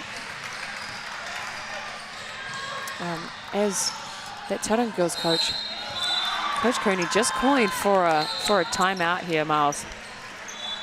And just a couple of quick fouls, and like we said before, sometimes the angle that you have as a coach isn't the same as the official, and it's out of your control whether the whistle goes or not, on whether it's on a drive offensively or a shot offensively or something on defense. But absolutely, you got to be that cool, calm-headed person to try and make sure your team remains that same way no matter what the situation. And they still have a handy lead here in the third. Yep. 28 points. Gosh, what is maths? Is that 28 points? I believe it is. I might pull my calculator out. When was the last time you were at school? Gosh, no, that's not 28, no, is it? No, it's not. But just one moment, please, caller. 18. My goodness, look. I'm not doing my masters for no reason. I lost a little respect for you just then. Math respect, not just hoops respect, still fully right there, but a little bit of math respect. So now when I'm a quick fire on my basic facts, though. You fired at me, I got you. Some subtraction stuff, though. Anyways, we're not here to talk math. We're here to talk basketball. Well, maybe we need to talk a little math. What was your highest? What was your highest points in a game? What was your highest career? That was never my forte, like scoring the most points. And you know why? It's probably because you couldn't add them up. Yeah, you're right there. Yeah, I hit 3 threes. I scored 7 points. I got 2 layups. That should equate to 15 points. There you go. Math is important.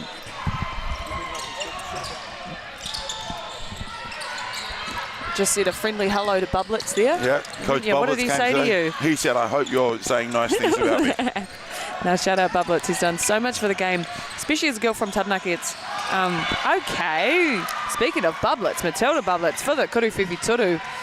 Got a little pep in her step after that one. But it's you're right. He has served the game for a long time in New Zealand, and as we mentioned earlier, every level. Getting to an under-17 World Cup. Some great guys as part of his crew. Absolutely. Mitch Dance, Jake McKinley, who passed away a couple of years ago. Shout out to Gaino and the McKinley crew. I'm playing for the Jets. He signed with the Wellington Saints, went to that World Cup. As you can see on that replay, beautiful. Stop and pop. Stop and pop. Almost a stop, drop and roll. Not a sausage roll? Look, that wasn't my finest work.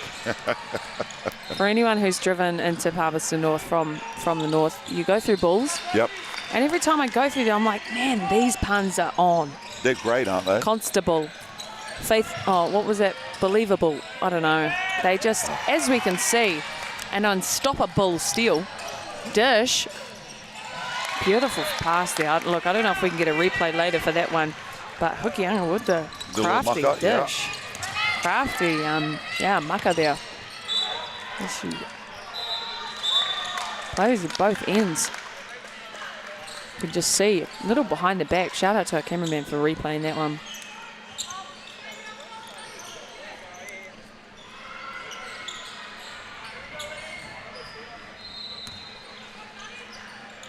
Lots of basketball going on in the background there. Absolutely. No handoff action there.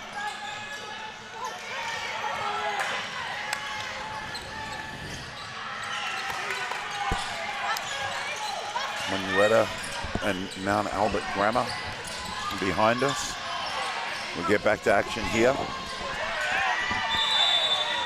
Great rebound. Great to see the competitive side. Getting all over the rebounds. Ono miniti toi ana ki te mutunga o tēnei hauwha tuatoru. 6 minutes left here in the third. Right, the numbers have changed. Can I ask you the math on the lead? 28, 18 points. There we go. See, Basic facts.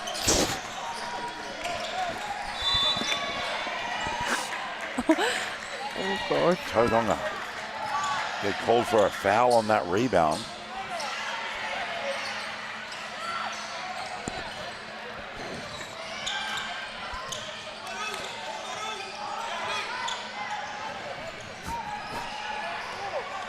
As the New Plymouth girls team will walk to the other end of the court to shoot a couple of free throws. Tauranga in some foul trouble this quarter.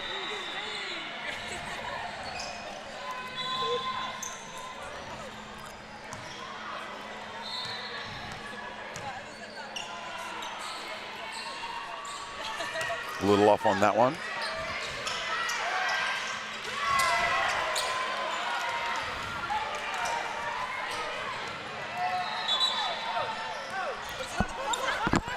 We got a I don't know if the cameraman can close up on that one. We have a runner on the... We got a pitch invader. The most peewari little guy just ran across the entire court. I don't know where his parents are, but he just absolutely stole the show. Good thing he didn't try and steal the ball. Yeah. Beautiful dish there. Inside. Great Easy pass. putback, yeah. Great pass and finish.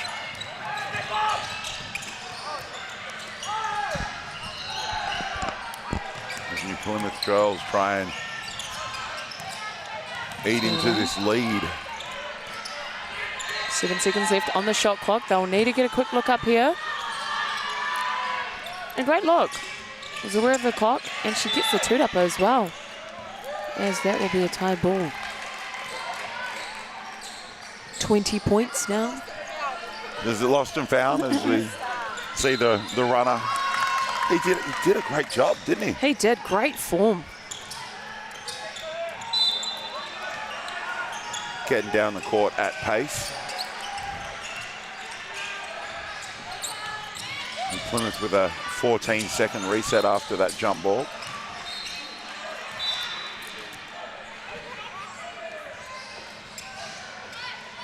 Off on that three. What can they do to reset their defense and try and get a stop? Oh. You can see that 2-3 zone there from New Plymouth girls. Ross. Draws the hara. Ka haere ki te pai kurito tuku. And that's Kotahi noiho. That's a tough one because on that drive in the 2-3 zone, the top of the zone needs to be taking away the middle. Yep. But after Tauranga girls have made a couple of threes, they just spread out a little bit, opens up the gap right down the middle of the lane and gets to the foul line and makes that one.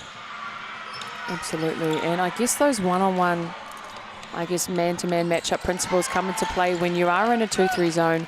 You as the top guard are responsible to make sure that you stay in front of whoever you're guarding at that point in time. I never played the top of the zone, so I wouldn't know anything about that. I did, and I got burnt many a times. But it was always helpful when my post behind me could tell me, what was happening. And often it starts from the back. As that ball just goes off the hand, that will be New Plymouth Girls High possession. I do like that as a teaching point right now. There are so many teams that work on ball handling, footwork, passing, shooting, defense. But the one thing that I think always gets left off the table is practicing our communication. Absolutely. And it can start in shooting drills. Hey, we're making 10. You got to count your mates. Absolutely. Little things like that. And you can see here, there's been a couple of games that I've watched so far that someone's been beaten up on a screen. No one's spoken. Yep, absolutely. And I feel like when you're young, you get told, oh, talk lots, or as a point guard I did. But it's not until you get older, you're like, okay, I actually need to communicate this message to my teammates. So I'm going to tell them, as opposed to I should talk, so I'm just going to talk. And that's on coaches. And you know, you've got to teach people what to say at times, and then you got to explain why you need to say it. Absolutely. Good set up of there. The C is long on that one, but the ball stays with New Plymouth. Looking on that. Good patience there as she passes it back.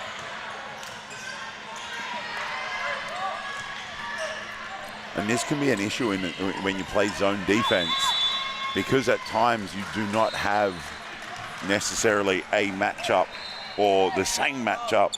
It becomes an issue on the glass where a shot can go up and you can be scrambling to find someone to box out. And while you're scrambling, someone's in there nabbing that rebound. Absolutely.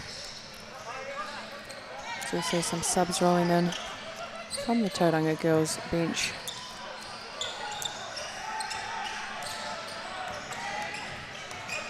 Kei te kōkiri whakamoa. I love the ability that Cassia has to handle the ball and create a little bump just like that. Absolutely. For the kuru Fifi Toru. Beautiful shot there.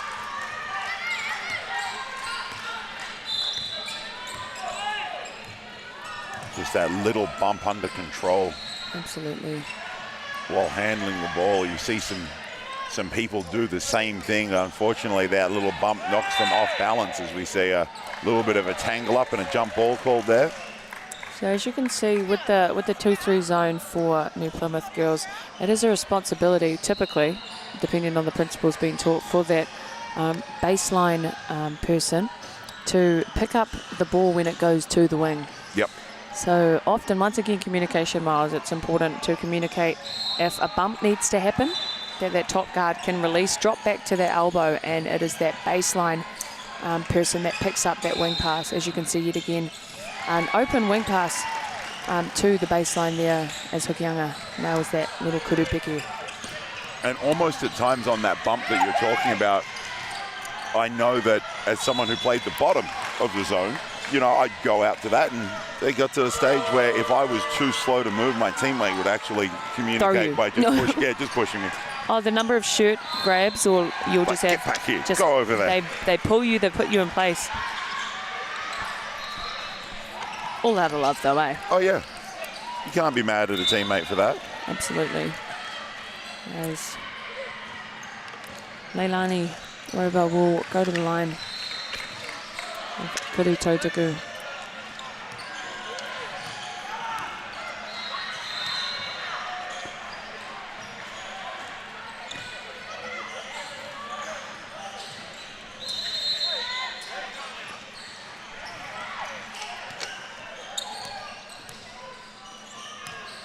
Tauranga girls just managing to control this game possession by possession and keep building on that lead, which is now at math 22. There you go. See, Thank you. We'll get that. You probably scored a lot more points than you realised. Did I though? Beautiful little move there. Draws the foul.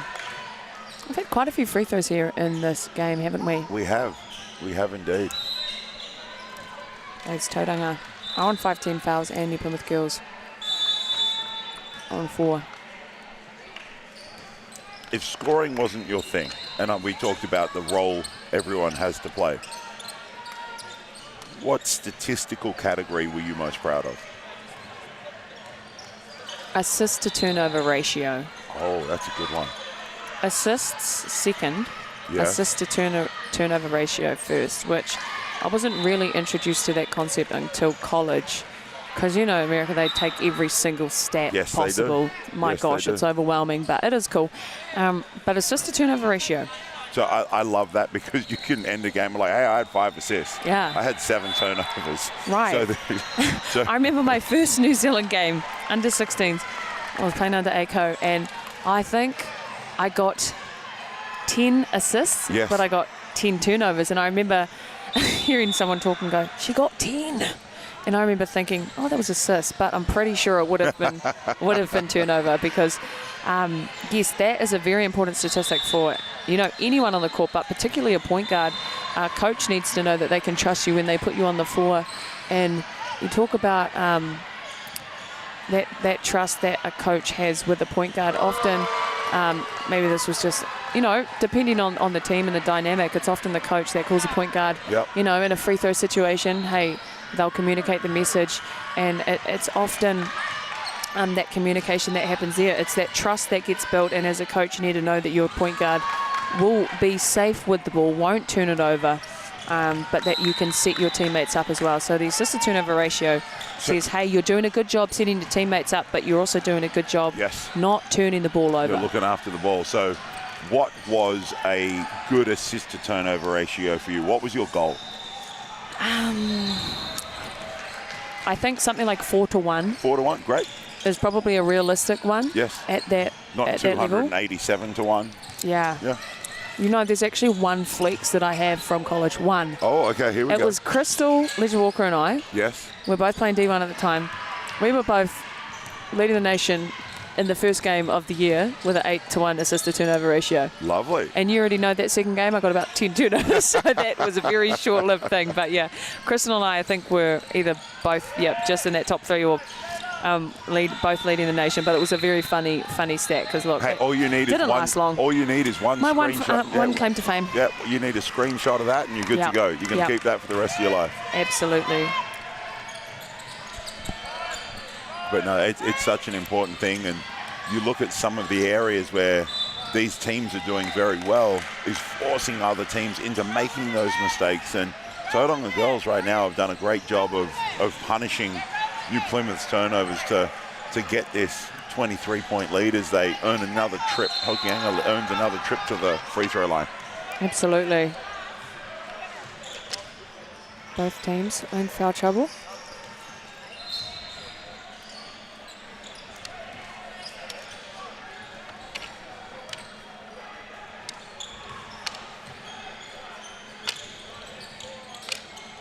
Can't get that one to go. Beautiful pass there in transition. New Plymouth, great break. Nice shot there from Charlotte Butler.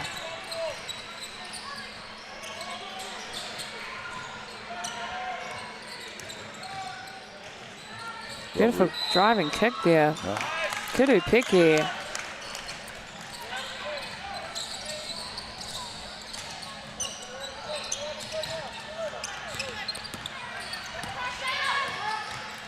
Hunting down that layup. One thing Kasea is really good at is keeping that dribble and continually hunting down that layup. That was a tough angle, as you can just see on that replay. Her defender was still there, but she had a nice finish. And being able to finish not using the backboard as well is an incredible skill to have at that age. Or in general, to be honest. And it's tough because the backboard sometimes make this whole thing harder. You've got to figure out the angle, where to hit it, how hard to hit it, and so you're right, being able to finish off the backboard and use just go rim, up and unders, float game, whatever it might be, as we see that free throw go. Great shot there from Kasea. It's trying to build that as a basketball player, you're trying to build your whole package of finishing. Absolutely. Weak hand, strong hand, 1 foot, 2 feet, whatever it might be. You've got to have a little solution to every problem. As some might say, what's in your bag? Nice kore whiwhitori there.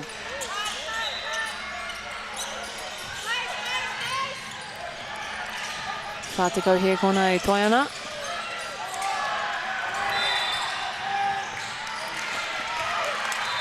Once again, that illegal screen being picked up by the referee. Done a very good job calling that. Consistent throughout this game, these first 3 quarters.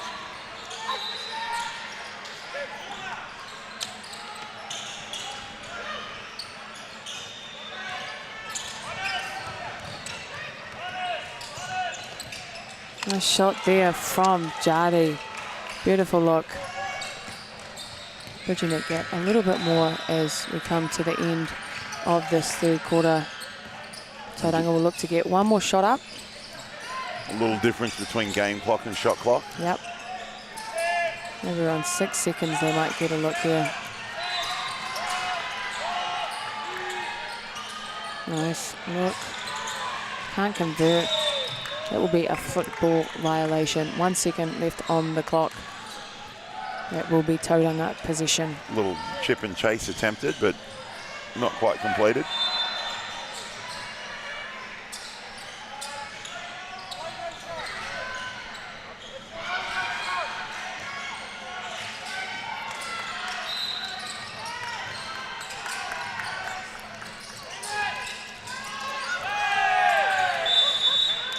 Was going for the foul at the three-point line there, but didn't quite get it, did Hokianga. As we head into the last quarter of this game very shortly, 66-47, led by Tauranga. We will be back very shortly.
As the teams get back out onto court for the start of the fourth quarter.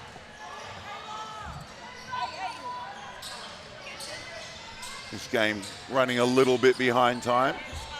The next round due to tip off in about 6 minutes. Shout out to the MK girls getting ready for their game coming up.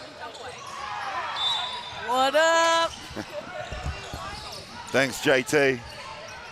The New Plymouth get us underway here in the fourth. Hey, Bella.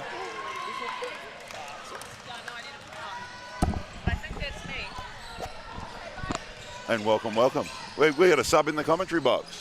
Oh, hey, what an absolute honour to be in here with the big fella, MP Miles Pearce. Good to see you, my man. G'day, how are you? Like, hey, what's been going on? How's your morning been? I'll tell you what, I just saw a couple of incredible games. We just saw Hamilton Girls High versus Napier Girls High, and what I thought Miles would potentially go to overtime, just on paper, turned into a blowout win for Hamilton Girls. So, wow.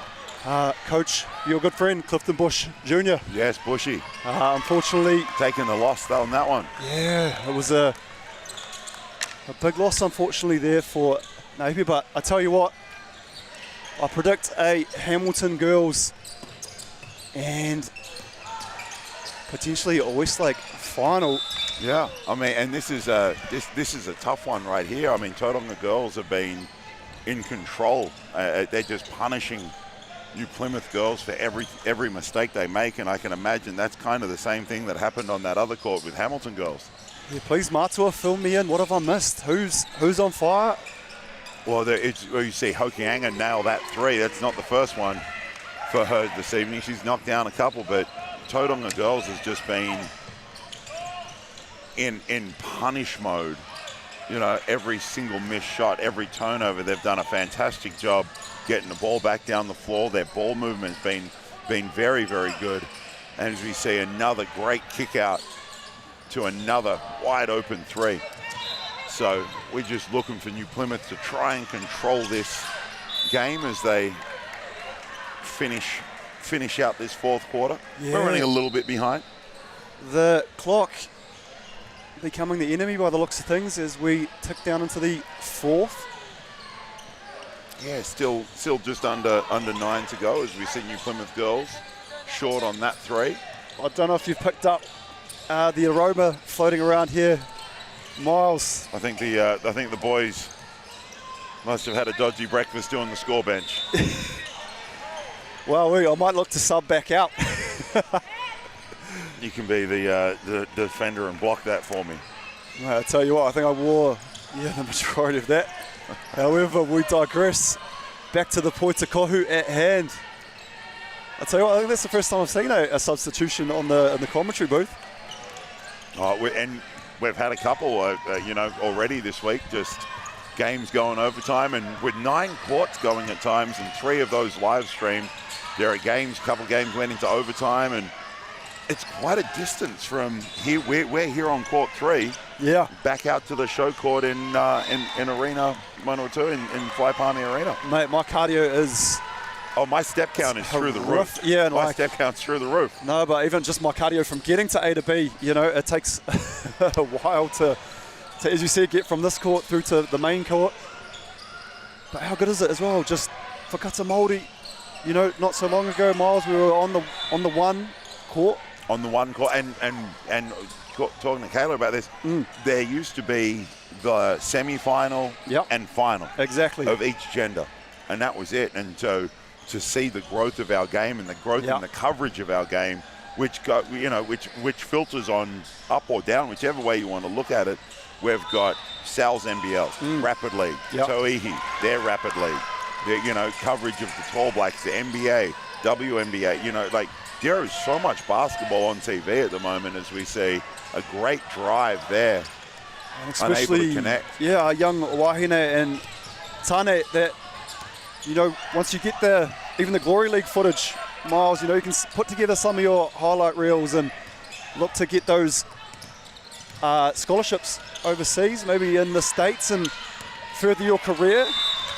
Well, I know there are some coaches on their way here to check out some of the action, and I know there's some coaches tuning in, and Leighton Haddleton, the big fella, the man himself, head coach of our under-17 boys group, has been here yesterday and today. He's here for a couple of days checking out what's going on, because he's in charge of basketball at Lincoln down in Canterbury, and some opportunities there to study with scholarships through sport. Something I wanted to ask you too, I heard he's a resident at someone's house for a few days whilst he's here. Where might he be staying? He is staying at our place and taking up very little room. How is Casa del Pierce? Oh, it's wonderful. It's full of coffee this week as we battle through. We're on day 3. Yeah. And how many coffees have you had to get yourself to this point of day 3? Mate, I don't want to, I'm not a coffee drinker. However, I have pre-workout before the gym, and I don't mind a can of Veet. So okay, I've had both of those already today. So that's your advice. Okay. Mate, you seems to be either you have one or the other. Right. There's a few demons out there that have both. Yes, I am not one. And you mentioned pre-workout. That would require me to work out, so I don't do that. And so I much prefer my energy coming from the dark black coffee rather than the green can. A fair call, my friend, and probably the safer option of the two as well. If you're looking to take care of your body, as we see a huge kudu fifu toru. Just pushing that lead out again. Yeah. As we see just off camera, couple of teams waiting to get onto this court. And beside us here, a couple of subs waiting to get into the game. And that's just it, isn't it, Miles? When you see a few fouls that are called, and you know, the more of those that are called and need to be called, I trust the GJ Gardner team in grey all the way. But once you start getting a bit behind, and then get a little bit further behind. What's your take? Like, put the whistles away? This is the thing. This is what I thought. I thought a lot of families that are tuning in, it's, you know, that could be their son or daughter that's on the bench, then they get their opportunity to come into the game. Oh, yeah. So I'm sure they want the same probably calls as maybe the starters get if it is you come off bench. And I tell you what, for someone that has come off the end of the bench, you yourself want those calls. Like, come on, let me get on the stat sheet. Let me get to the free throw line and knock one down. Mate, if I can be on camera and get an opportunity at the free throw line, I know the lights can be bright, Miles, and sometimes the last place you want to be is on the free throw line with everyone watching. But clutch there. Speaking of being on camera, Leanne Walker leading St. Peter's Cambridge. Haven't we got some royalty in the building that keeps filing through? We do. Like, just to our right is the one and only, one of the greats of the Sal's NBL, Byron Vaitoe. Tall black legend, looking very good. He's not a day over 38, Byron.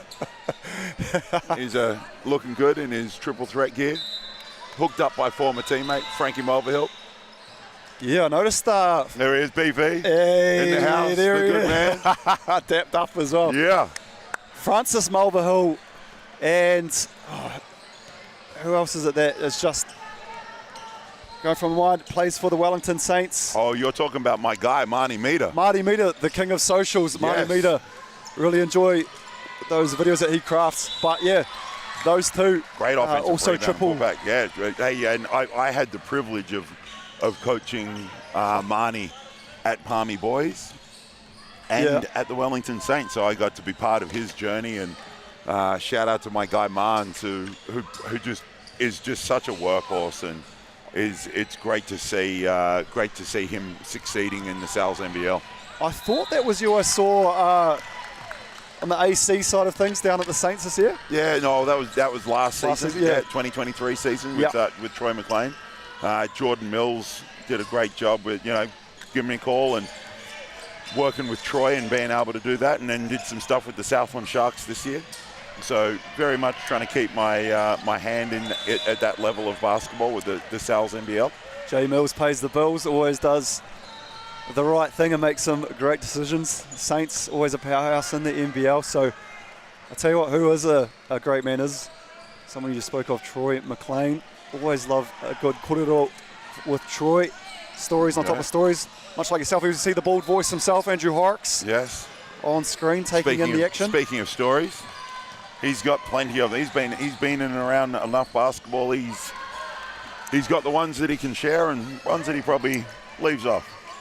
Yeah, no, these were definitely ones not for the Tardingers of everyone. As we see, two bald competitors there, one Phil Jones and one Andrew Harks. Yes. Phil Jones doing an amazing job coaching his Waimea crew and team to some very hard-fought victories in the first couple of days. I'll tell you what, both Ava Jones, Hayden Jones taking over. And don't forget, Maya Jones has already done her battles here and is now plying her trade over in the NCAA. Well, we see some WWE-esque play down there on the court. And Phil talking to Ken Colson in the background there of that shot. Probably talking about a call that Ken made while Phil was still playing that Phil didn't agree with. Yeah, the Royston kid not short of, as you said, Ken probably explaining it too. He'll remember the call. Phil will remember that. Phil never fouled anyone. Yeah, I feel like Phil was very similar to Casey Frank. Never fouled anyone. Never fouled anyone. They'll come down the other end, chop your arm off, and disgusted that there'll be a foul called. I'm looking forward to, we got some Toihi commentary coming up, and Casey Frank's going to be on the mic calling some games there as we see a little deflection forces that one off. And Tauranga once again pushing the pace. Yeah, Kahuta there, putting the foot on the accelerator. And how good is it? We're seeing some great Wahine Toa basketball in front of us. Unfortunately, travel called, but as you mentioned, the Tauihi League. Oh, there's another one. There's the brain Corbs. trust right there. Coach and Corbs. Bronwyn Davidson. Yep. Been a part of our junior national program for a long time and having some great success. They are back-to-back champions, looking to go three-peat this year. They've had some great wins so far. Big challenge coming up in the next round. Here on this court, actually, they're playing St. Peter's Cambridge, who themselves have had a great history. I was talking to Kayla about the history of our games as we see another runaway layup from Hokianga. So Church College has dominated this tournament for a number of years. Do you know how many Church College championships there are on the women's side? Oh, mate, I love a good trivia. That question in particular, as we see a use of the glass there on a huge three from, is that Sia Bailey? No, is that Auntie's offspring? It is in the indeed. mix? And if you watch her play with the level of physicality, that gives it away right there. Now, I will go back to your question, though. I don't know the answer. I could have tried to use... Have a guess. Church College on the women's side has won how many secondary school titles? I feel like I don't... What if I say 8? 8. Okay, cool. So the answer is 22, including 14 in a row. Mate, I thought I might have been underselling them, but I've done them a very dirty a disservice. I apologise profusely. 22 with 14 in a row. And they dominated on the men's side. Yeah. How many championships do you think they had on the men's side? Mate, can I just say, is it greater or is it less than 22? It is less than 22. Okay, 14? You are bang on. Oh. 14. I knew it. 14, yeah. So the girls won 14 in a row. Wow. The men won 14, including 5 in a row. Now Church College doesn't exist as a school anymore. Yes. So, and I just think that the level of talent from all over the country, I don't think that 5 in a row, that 14 in a row, we're never getting close to that again, in my opinion, just because of the level of talent across the country as we see a nice little line one there. Yeah, tough finish there. But what would you say if you were the coach and you're sort of at your 12th in a row and you go for your 13th as an example? Like what would you? I know you got the coach's hat on. Yeah, how do you get that motivation each year to come back and fight? And we saw earlier Bronwyn Davidson, the camera panned to her, and for her crew, I think one of the advantages is it's not the same group of kids. You've got some players leave, and some girls have gone on to some fantastic basketball opportunities all around the world. So you've got a new group to try and inspire and motivate. But yeah, it's a tough one, right? Because they're going for their three-peat. Westlake girls are going for a three-peat this year, and they've got some tough competition. This Tauranga girls team, Hamilton girls look very good. It's going to be a tough battle to get there. I'll tell you who's got some experience in winning a back-to-back championships is your very, very good friend Maya Williamson in the Canterbury Women's Prems. There we go. For the Checkers. She's off commentating right now on court 4. I'll have to bring this up, check in with her, and see how she's doing on the back-to-back. Oh, it's impressive, isn't it? That is. And I was trying to explain to a couple of people, getting to this tournament is difficult. Oh, for sure. Succeeding at this tournament is even harder. So these teams that are here that, maybe haven't won a game or here on day 3 or struggling to put together some wins as we see that effort from Casilla. It's tough just getting here. Oh, mate, seeing a women's game yesterday, and I think one of the schools who, on paper, could be more, and I quote, talented, went up against a more physical side. Yep. And they may not have been used to going up against that, and it showed in the team that if you were going to the TAB, Miles, and you gamble responsibly, you probably would have thrown your $2 coin on the team on paper, but the physicality that other team came out with, I don't want to throw anyone under the bus, hence why I'm using generic. No. But this is the state. Every region has its own little styles or nuances that can change it up. And we've got officials from all around the country. That they call the game a little bit differently. We've got athletes from all around the country. So all these combinations of styles, as we see, get great drive and kick there. We'll call that a pass. We'll call that a pass. Great getting that shot up at the end of the shot clock. But all these nuances and different styles, you know, everyone's got to learn to play. And as you mentioned, you know, the physicality that sometimes can be, you know, played with in one area and allowed to play with by the officials. They get here and sometimes the officials blowing the whistle more and they got to adjust, or, you know, on the flip side, you're not that physical, but the officials let things go. So you got to play with a little bit more oomph in your game. One thing you would have enjoyed, Miles, was on court 3. We saw a back-to-back-to-back offensive foul on the moving screen, which they've really cracked down on here. Yes, we've seen a couple of those in this game. I tell you what, just seeing the name Bailey Noel on the sheet. I don't know if you saw. Obviously retired, the Taranaki legend himself, Auntie, but he's here. He's sitting down courtside watching his daughter play. Not just is he here, but I don't know if you saw not too long ago, maybe the most the adult student. Yes, we've I seen, did. I playing for Waikato University. I did. I went down a couple of days and checked out some of the action at tertiary games. And it was amazing to see some of the guys that I'd worked with and some of the people I'd coached with. As we see Westlake girls crew there, getting ready for their battle against St. Peter's coming up after this one. But it was so good, and it was my favourite moment watching that Waikato University game was, it must have been a first year.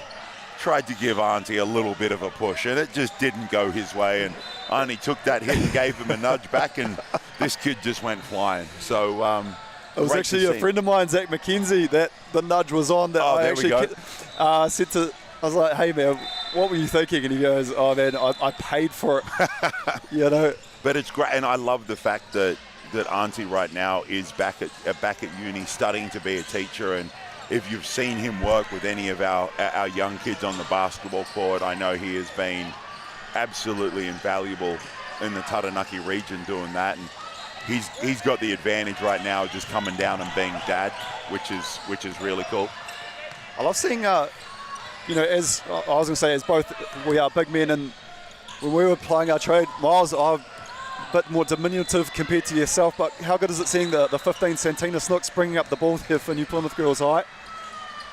I love it. It's one of those things that basketball has gone from what it was when I first started playing, where it's you're a tall guy, you're a center. Yeah. You're a small guy, you're a guard. And if you look across the world now, if you just look at the NBA, you know, Luka Doncic, someone went, like, you know, Nikola Jokic, some of those European guys, just the ability to handle the ball and make plays. And it's just great to see that filter down to grassroots New Zealand, where we've got kids who are multifaceted and multi-skilled, and we've got taller players handling the ball and shooting threes. And even I saw yesterday a couple of guards posting up.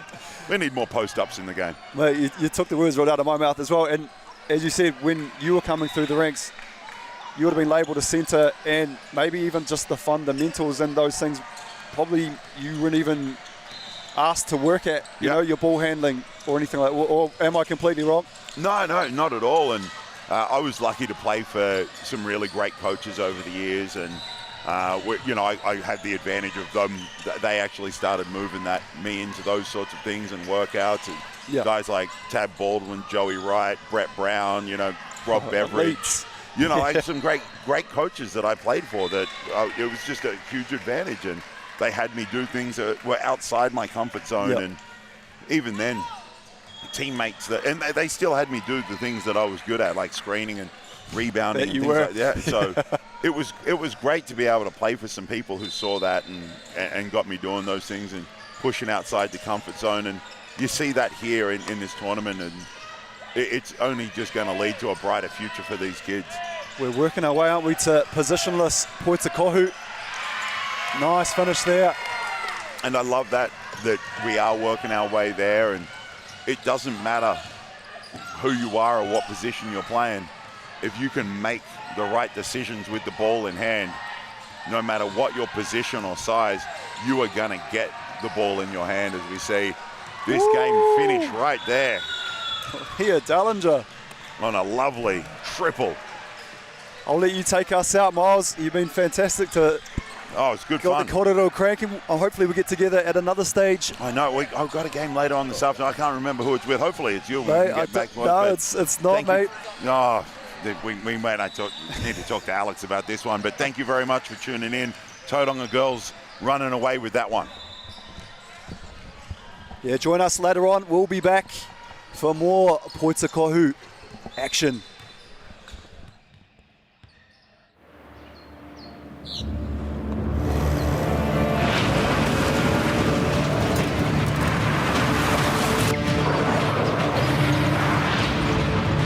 This isn't an ad about four-wheel drives.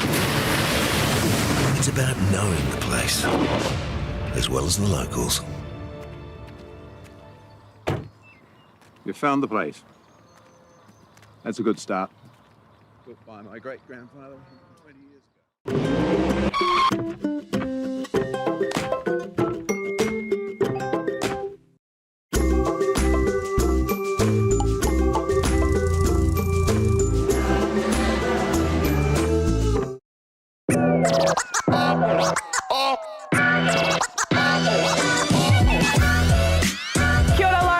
From the Tall Ferns, we're out here in Flaxmere Park in Hawke's Bay. We've just opened up this new basketball court for hoops and parks. It's really cool to provide the tamariki with somewhere to go, somewhere to be physically active, play a bit of basketball with their friends. Good asset to the community, especially for those young ones who want to get amongst basketball. So yeah, it's really cool to see us open this new facility in this park that is just beautiful in Hawke's Bay.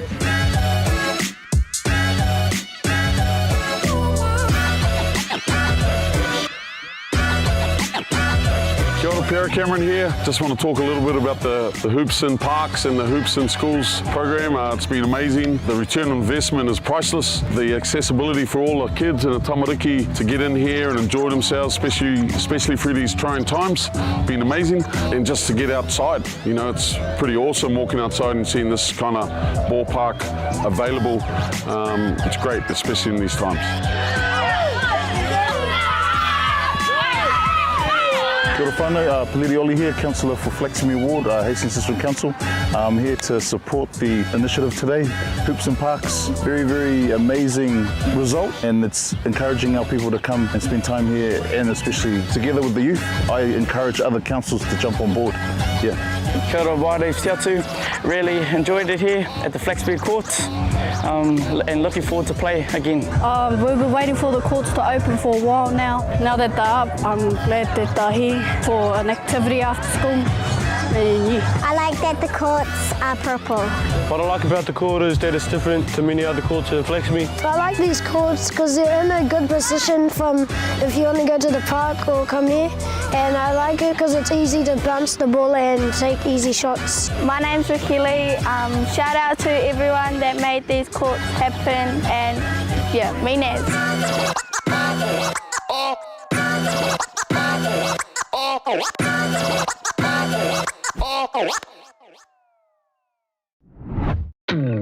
At Apollo Projects, we create better outcomes because we never make any assumptions. Like this sports facility. The client sent out their brief. And when it came to the 4 submissions, we impressed the client with a proposal that went over and above. Because we'd done things differently. We'd pulled together a team of experts, looked around the world for inspiration, and exceeded the client brief. We even brought it in on budget by reducing fees and prioritising function over form. At Apollo, we're more innovative, create specialist project teams, deliver on our promises, and build to the budget. Apollo Projects. No assumptions, better outcomes.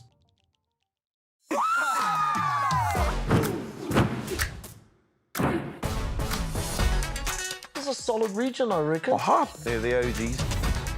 It's a banger.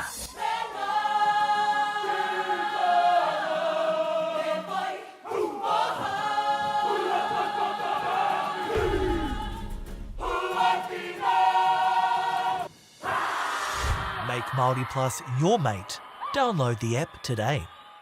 I'm Trevor Johnson and I'm a sheep and beef farmer from the Forgotten World Highway.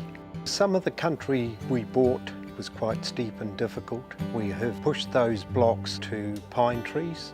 1,000 hectares into forest and 7,000 hectares will stay in grazing. To me, it's just the best use of land. If you've got land that is not so productive, it's a marvellous way of increasing your income. Randy, are you ready? Yeah. Permission to board. Push, push, push. Giving up is not an option. You could just feel the weight away. Oh my God! I could see myself here on a beautiful sunny day, doing some mad manus in there. Let's go. No special karakia to speed the process. Make Māori Plus your mate. Download the app today. This is an opportunity that we can't pass on.